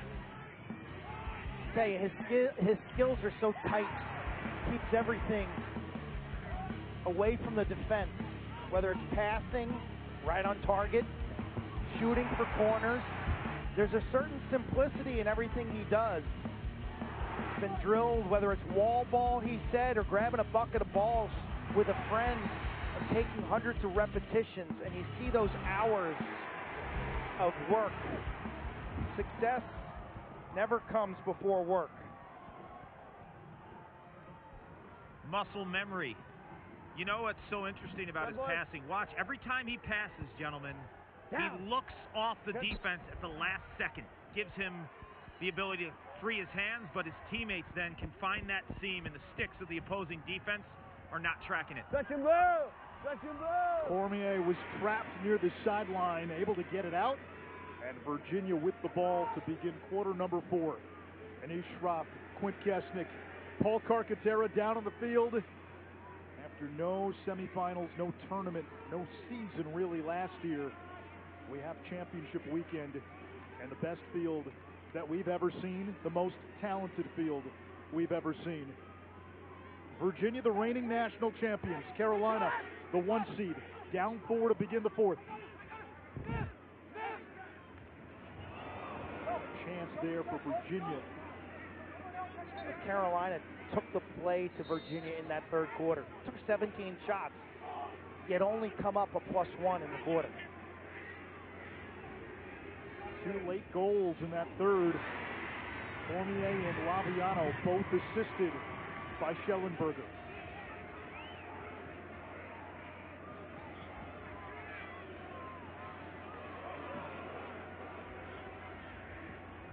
Bowen on a hop to Parker Alexander, senior from Dallas. See, with the lead now, Virginia in control. They're not going to risk things and press upfield in a 10-man ride. They're going to back up, retreat, and take away any Carolina transition. Kark, what's been the most impressive part about the evolution of Virginia's defense?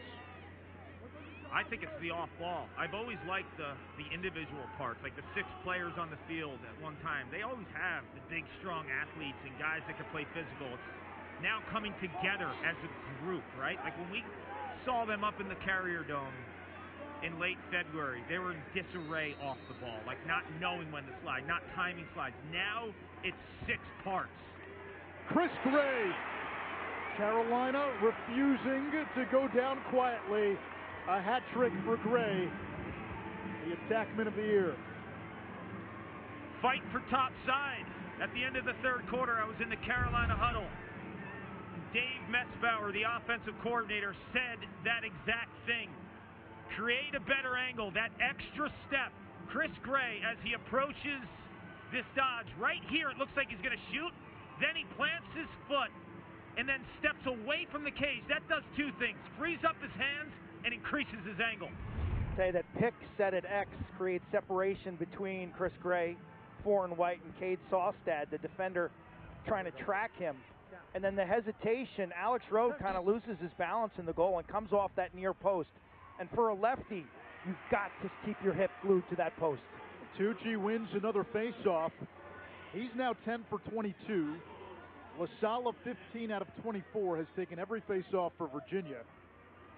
We have not seen much of Andrew Tyre. Tyre 0 for 3 for UNC today. That's been a 2-headed monster, but the matchup where Carolina feels it has the best chance is with Tucci.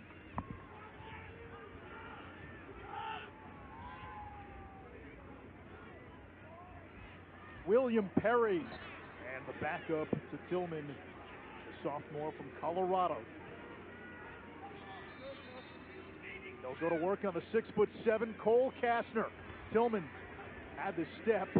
Kastner with those long hands and reach, able to stay with him.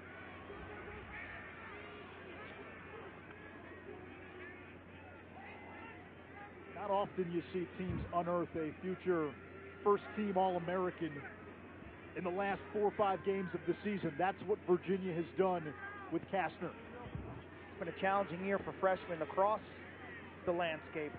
It's a class with a bright future, but with limited or no fall ball, limited January workouts. Tillman trying to get top side, the denial by Alex Rode. Failed clear, Carolina gets it back. That's a stinger now. Defensively, going to be a tad gassed here. You got to communicate through fatigue.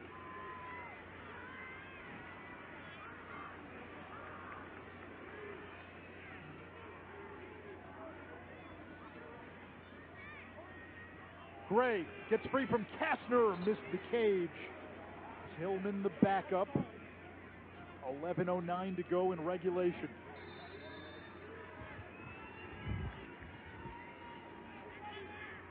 Tillman against Ben Weyer, met by John Fox, 2-year captain.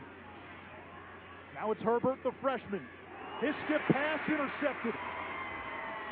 It's Peel, fighting through a triple team for the punt return clear.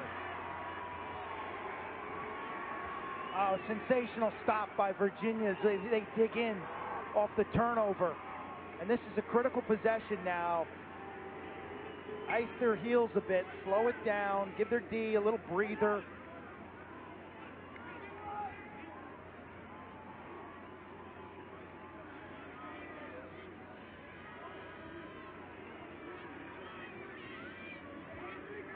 Perry on defense with Weyer, so Virginia essentially going to play 5-on-5, but they're not respecting Weyer on offense, so I'm sure he'll run off when Virginia's ready.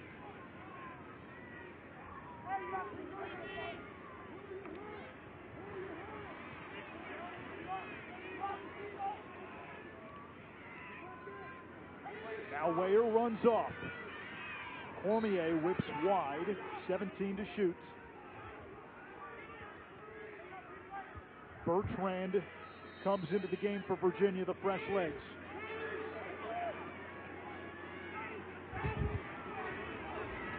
Cormier absorbing the contact. Now Garneau gets the step, hits the crossbar. It'll be Virginia ball, and that resets the shot clock. The shot clock resets on a save if the ball hits the pipe or if it goes in. Get a souvenir. Fans are going nuts. Garneau can rip it, guys. He can rip it. Right-handed, right over the top, right? Ooh, quick release, too. Garneau had 2 goals in round 1. His dad, Ed, a former Virginia punter. Ian Laviano had the overtime winner in the semis 2 years ago, and the goal to send that win against Duke into OT. There's Schellenberger. He's got Bowen's attention now. Long possession for Virginia. Dixon, a very good feeder.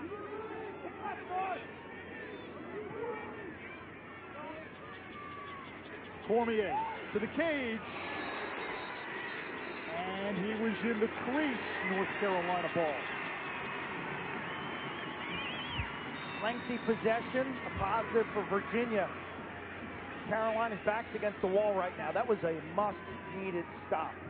You think if Carolina's going to win this game, they probably have to keep Virginia at 12 or 13 goals. And Kark, Virginia knowing UNC's defense a little tired, so they come with the ride. Get after them. And I think that's been the difference in this game. Virginia's defensive midfield. Guys like Grayson Soliday and John Fox and Jared Connors, that's been the difference in this game to me. The middle of the field and the physicality, Virginia has brought it. And Q, that was the weak link for this team at many points this season. Tillman against Kastner. Lars Tiffany telling us it's all about the race to improve. And every time we talk to him during the trajectory of this season, like he was just trying to get the defense to turn the corner. Flag coming against Virginia. Carolina's going to go man up. Schertzinger. Sawstead flips it out of bounds. A man-up chance for UNC with a chance to get to within 2. This is big. This is a huge opportunity for the Heels.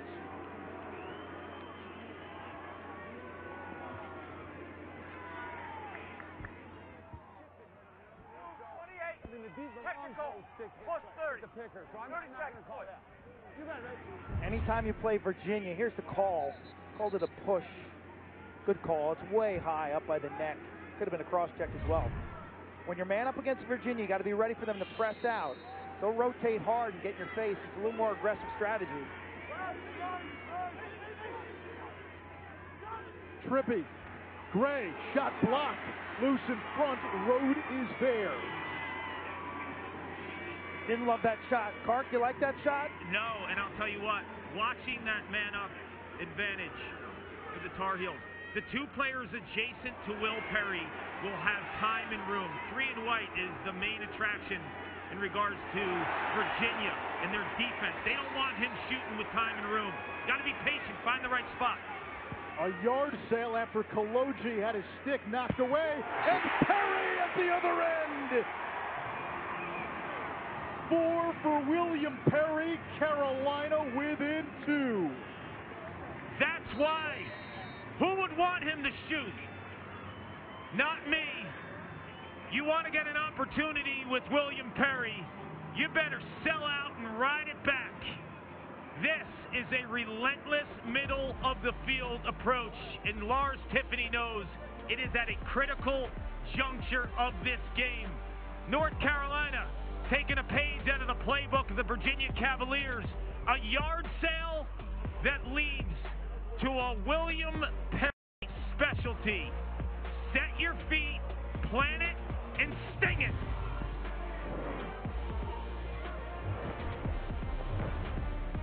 Never been on fire like this. And Carolina within 2 at 12-10. UNC has been battling uphill since that second quarter. I think they've controlled the play in the second half. They're on a 4-2 goal-scoring run advantage. Their bench has got great body language. They're playing with good energy. I think their goalie, Colin Krieg's going to have to step up and make a big-time stop. They put 60 minutes on the board for a reason, Anish. That's one thing we've learned in this tournament, is every second counts. All those ACC games we saw this year, so many of them, down to the wire, decided in overtime. Third meeting between Carolina and Virginia, and UNC comes away with a hard-fought face-off win. It's Marr off the wings.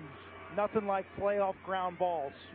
You scoop it, the whole bench flows up with enthusiasm.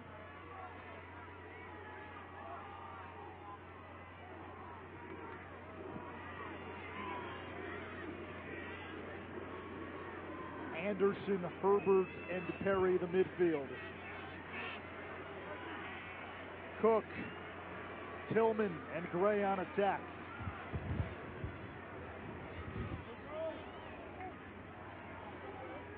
William Perry only had one goal in the first two games of this tournament.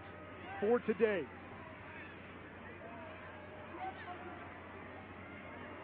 Herbert, the number 3 freshman coming out of high school. Into traffic, and Kaloji comes away with it.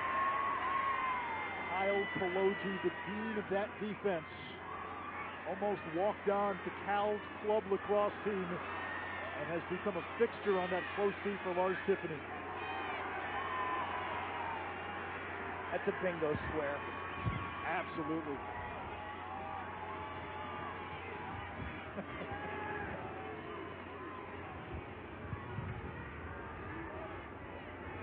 So Virginia's clearly slowing this thing down. Now with the shot clock, it's not like they can sit and run the clock out for this game, but one thing we've learned also is you can't stop attacking. You can't stop attacking. Moore against Bowen. One of the great one-on-one matchups in these semifinals. Now Aiken. Fourth quarter, Doc's time, according to Lars Tiffany. He had the game winner against Notre Dame.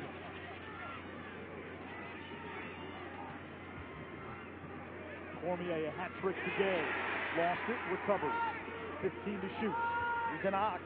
He's got the short stick. Alexander. Virginia can't capitalize. It's Carolina's defense. 18 turnovers. Here's Anderson. He's got that daddy dopamine. Thought about it. Plays it off to Tillman. Streaking toward the cage. A flag is down. And a man-up opportunity for UNC. 4:19 to go. Heels down 2.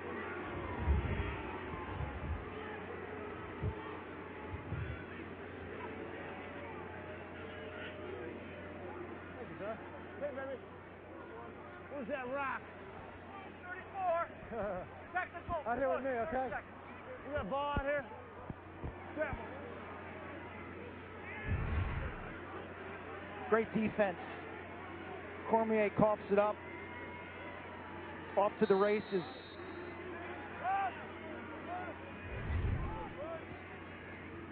UNC today with the extra man, Ofer. Kaloji harassing his man. Good look coming here. Over to Anderson. One more. Cook, skip pass. Step down, Perry! Everyone in the building held their breath in the backup to Virginia. Amazing passing by Carolina. And how about the anticipation from Virginia's defender to take off for the end line as the player was winding up. Can Virginia clear? This is trouble. Picked up by Carolina. Macri retreating. Ahead to Cook. Carolina's got numbers. Perry scores! 5 for William Perry. It's a 1-goal game in East Hartford. You can't let him shoot, Quinn. Don't let him shoot.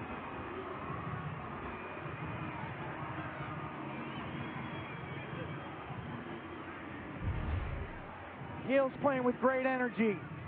What a check in the middle of the field. Loose ball comes up, Macri. pump fakes, has patience, circles away from traffic, and they have possession. Look at the placement. Where were all of Perry's prior 4 goals? Top shelf. He's playing with the goalie. This is his moment.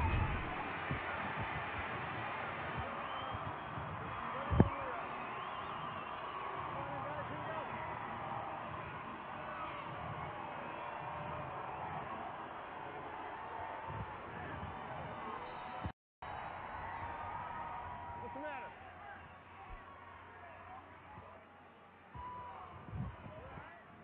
I'm sorry, guys. I'm sorry. You guys good?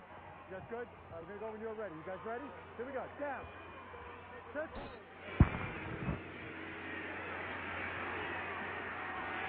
Another face-off won by Carolina.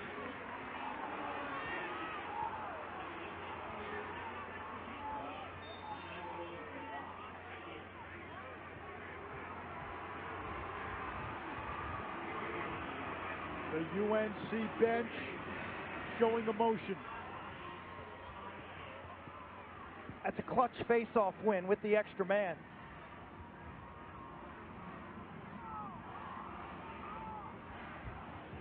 We remind you, NCAA lacrosse coverage continues tomorrow.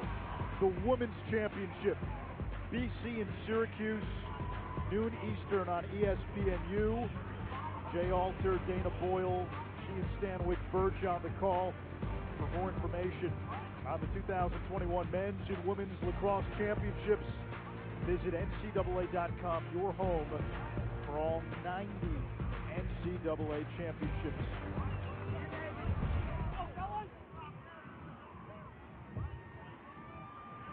Easy face-off win, knowing that the wingman is not covered because it's an extra man scenario. I believe there's 45 seconds left on the Virginia penalty. If you're the Cavs right now, you got to shut off Will Perry. He's just too hot right now. I shut him off when I play a 4-man box or diamond behind it, Carton. Absolutely. Now, just in the offensive huddle with offensive coordinator Dave Metzbauer, he knows all the attention is going to be on Perry, so you got to watch the adjacent players, most notably Justin Anderson. So if they shade William Perry 3 and white, look for 21 in white to have an opportunity to set his feet and let it fly. The ultimate look may be inside, because if a defense does go to that, a shutoff with a 4-man box behind it, the crease area, the slot area is the soft area of that formation. So right in the middle could be the vacancy. Absolutely, and Metzbauer said as they left the huddle, they can't cover both of you guys, meaning Perry and Anderson. And there's still Gray and Solomon. Cook with the ability with his size to get inside. Anderson plays it to Cook. Perry camped out on that far left wing. It's off the stick of Trippi, a costly turnover with 2:34 to go. Everybody's got a man now. Someone has to beat their man to clear it. Carolina in the 10-man ride. They come up with it. Here's Gray. Virginia snoozing. Rode bails them out with the save. Virginia still has to clear. UNC in pursuit. Fox runs into Bowen. Flips it cross field, and Virginia gets it over. Big pass by Fox. What a great play.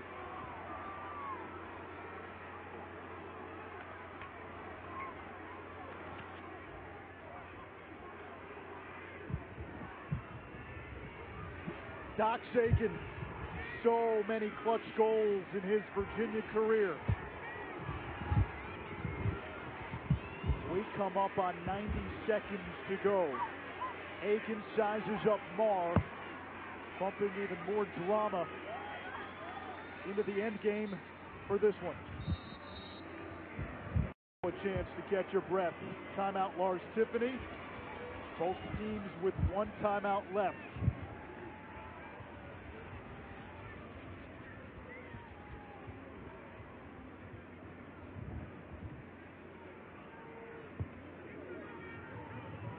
'21 playoffs are delivering. Are you not entertained? Carolina with the ride, the double team in the corner. Ball's on the carpet. They get a second chance at it. But Alex Rode, man, left-handed, point-blank range, holds his ground and takes that one off the right shin. Kark, Colin Krieg has had a sensational freshman season. Today has not been his day. Only 5 saves, 12 goals allowed. You get the sense Krieg is going to have to come up with a big stop here in the closing minute plus. And if there's one player in this moment as a freshman goalie, and no one knows this moment as a freshman goalie better than Quinn Kesnick, who won a national championship as a freshman in 1987 for Johns Hopkins, but Krieg is the type of player from a demeanor perspective that can answer the bell regardless of what's happened before. Well, here's the scenario. Virginia ball up 1, 27 on the shot clock.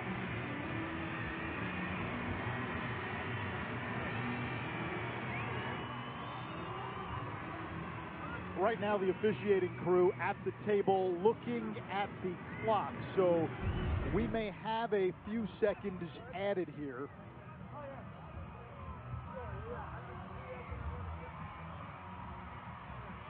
Yeah, it looks like there should be 28, 29, 30 seconds. Okay, so if you're Virginia, you're patient. You're probably going to take this ball to the goal with 15, probably 12 seconds to go in the shot clock. You want to keep field balance. Playing clock and score lacrosse is so important so Carolina doesn't get a run out. Now, if you can get a reset, if you're Virginia, you win this game with an 80-second reset, Kark. And look, they have their speed guys out. Cormier, who's a crafty lefty finisher, not known for his speed in this moment. They took him out and put Connor in instead, forward and blue, to milk the clock.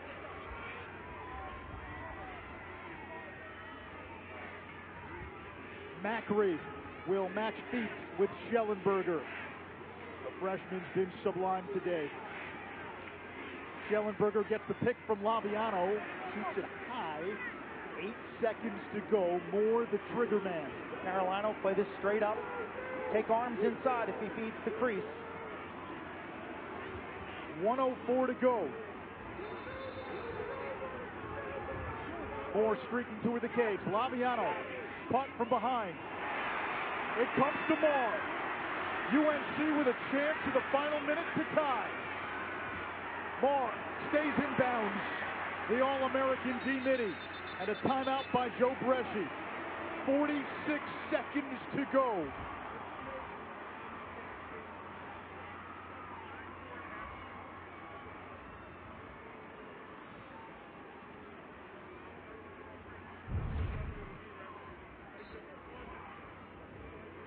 Effective defense by Carolina. They're moving their feet well. Laviano late in the shot clock, just kind of with a prayer to the backside. No big deal because Virginia gets back into the hole. Timeout, Carolina. Their offensive coordinator, Dave Metzbauer, will dig into his endless library of need-a-goal plays, need-a-goal formations. We're seeing the depth of North Carolina. Virginia without a goal in this fourth quarter. Schellenberger and Gray have been terrific. William Perry, 5 goals for Carolina. Kark, I'd imagine if UNC can get William Perry a look, they'll take it here. And you almost have to think, Anish, and Coach Dave Metzbauer knows this, he is going to be the player that Virginia will shade. So putting players in an opportunity to be adjacent to him is where they can find a spot. So as much as Perry's been the guy, Virginia's on red alert with 3 in white. So watch who they put adjacent to Perry. I think the catch-22 for coaches in this scenario is, do we attack the matchup? That is, do we attack the weakness of Virginia's defense, or do we stick with our bread and butter and get the ball to our best player, Chris Gray? That's been a question in lacrosse for an eternity. What do you do there as an offensive mind? So what do you do? I like to initiate with my best player, Chris Gray. Gray has 3 goals today, a couple of assists. Perry, 5 of 9 shooting. 45 seconds to go. Justin Anderson, the fifth-year senior captain, and now Gray, marked by Sawstead.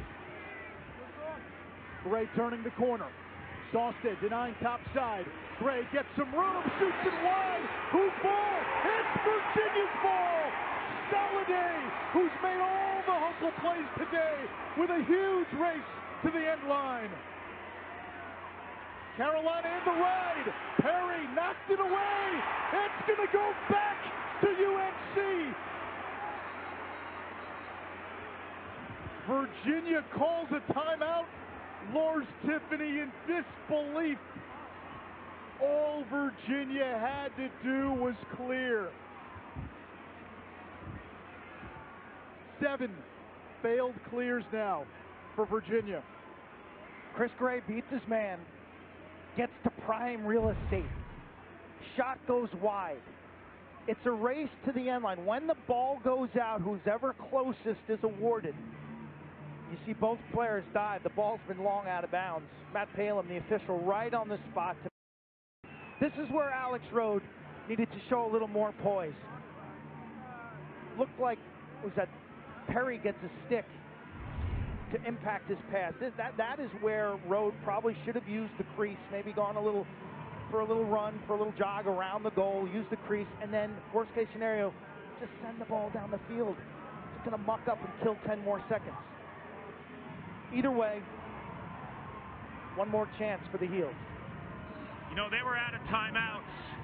Virginia was reeling. They call that timeout, but it gives Dave Metzbauer and Joe Bresci an opportunity to script something. And it's going to start with Chris Gray. And anticipate William Perry, who's been the guy to start inside. There could be that through pass. Gray throws a through pass as well as any player you'll see in college lacrosse. So when he gets the ball, Lance Tillman has it right now. If Gray can get Tillman to pass him the ball from behind, when he drives, expect to see Will Perry. Tillman initiating. Kastner stays with him. Now Cook. Off to the left wing, and Perry. 5 goals today. Perry against Merle. Time running down. Gray. Beating inside. It's knocked down. Virginia will play for a championship on Monday. The reigning champs. Hang on.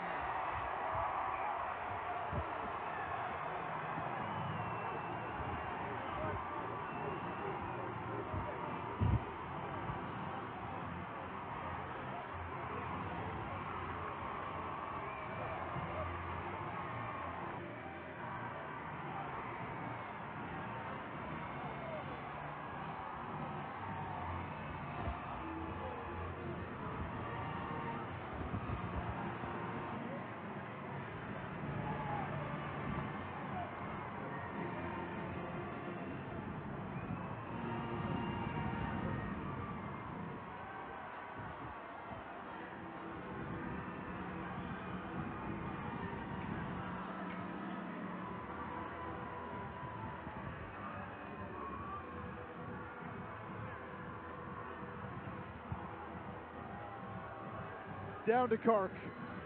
Coach, the rubber match. You took one from them, they took one from you this year. You took the big one in championship weekend in the Final Four. Describe Carolina and Virginia in 2021. It's a tremendous respect and tremendous rivalry. You know, it's look at what Coach Bresci's ride did to us. You know, we've been the team that's always loved to ride, and what Coach Bresci just did to us in that fourth quarter, and giving his offense more chances. And so, you know, we know each other so well, so you just lay it out and let the ball players make plays. And what was this win defined by? Alex Rode stepping up and proving that when it's this time of year, he's going to make huge saves. Our man down stepping up. We've had a decent year, but they've stepped up here in the NCAA tournament. And certainly, there it is, Cole Kastner, right? You know, we got a one-on-one. We're saying, hey, let's shut the shorts, let's press out adjacents, and let our freshmen defend this at the end of the game. You mentioned a freshman in Cole Kastner. Your freshman on the other side, Connor Schellenberger, with 2 goals and 4 assists. Describe his quarterbacking skills. Yeah, I mean, he's so versatile. He can top dodge, as we saw last week against Georgetown, He can do it from behind the goal. If you want to slide to him, he fires darts to our shooters up top. And I wish we could have got more of that in the second half. But give credit to Coach Bresci keeping the ball from our offense, and certainly Tucci winning a lot of faceoffs there. But yeah, Schellenberger, his ability to initiate and understand, are they sliding or not? You see that from like a Jared Bernhardt, who doesn't need to force things. Connor's got that same balance of understanding. Take a deep breath, Coach. Congratulations on the win. Thank you, Paul. We're excited to be in Hartford for 2 more days. The King, stay the King, at least for a couple of more days. Connor Schellenberger, our Capital One Player of the Game. His postseason run of magnificence continues. 5 points in round 1, 6 goals in the quarterfinals, 6 points in the semis. He's been their best offensive player over these last 3 games. Okay, the Cavs hold on. They hold on through defense, through some grit. A lot of respect in the ACC amongst these championship programs. Alex Rode, who's been sensational with 15 stops, just has his stick deflected enough. Aiken with one-handed scoop, and next thing you know, Carolina gets it. But look how aggressive Merle on the ball. Sawstead on the ball. They get in the passing lane, and Virginia wins with defense. Virginia's offense did not score in that fourth quarter. They had a 12-8 lead with 15 minutes to go. They hang on. Alex Rode, 15 saves in goal. Grayson Soliday laying out on the Carolina shot, getting to the end line. He had 8 ground balls, a couple of caused turnovers. It's been an up and down season for him. Unsung hero. Matt Moore was limited today. One of the best players to put on a Virginia uniform. Went to the locker room with an injury in the first half, came back, was not really a factor. Yet Virginia plays on Memorial Day like they did in 2019. UVA will await the winner of our second semifinal. Duke and Maryland coming up in about 35 minutes or so. Michael Sowers, Jared Bernhardt. The Blue Devils and the Terps have been the 2 dominant programs of the past decade, meeting in the semifinals for the 4th time since 2011. That game coming your way. Chris Cotter and company to keep you company until then.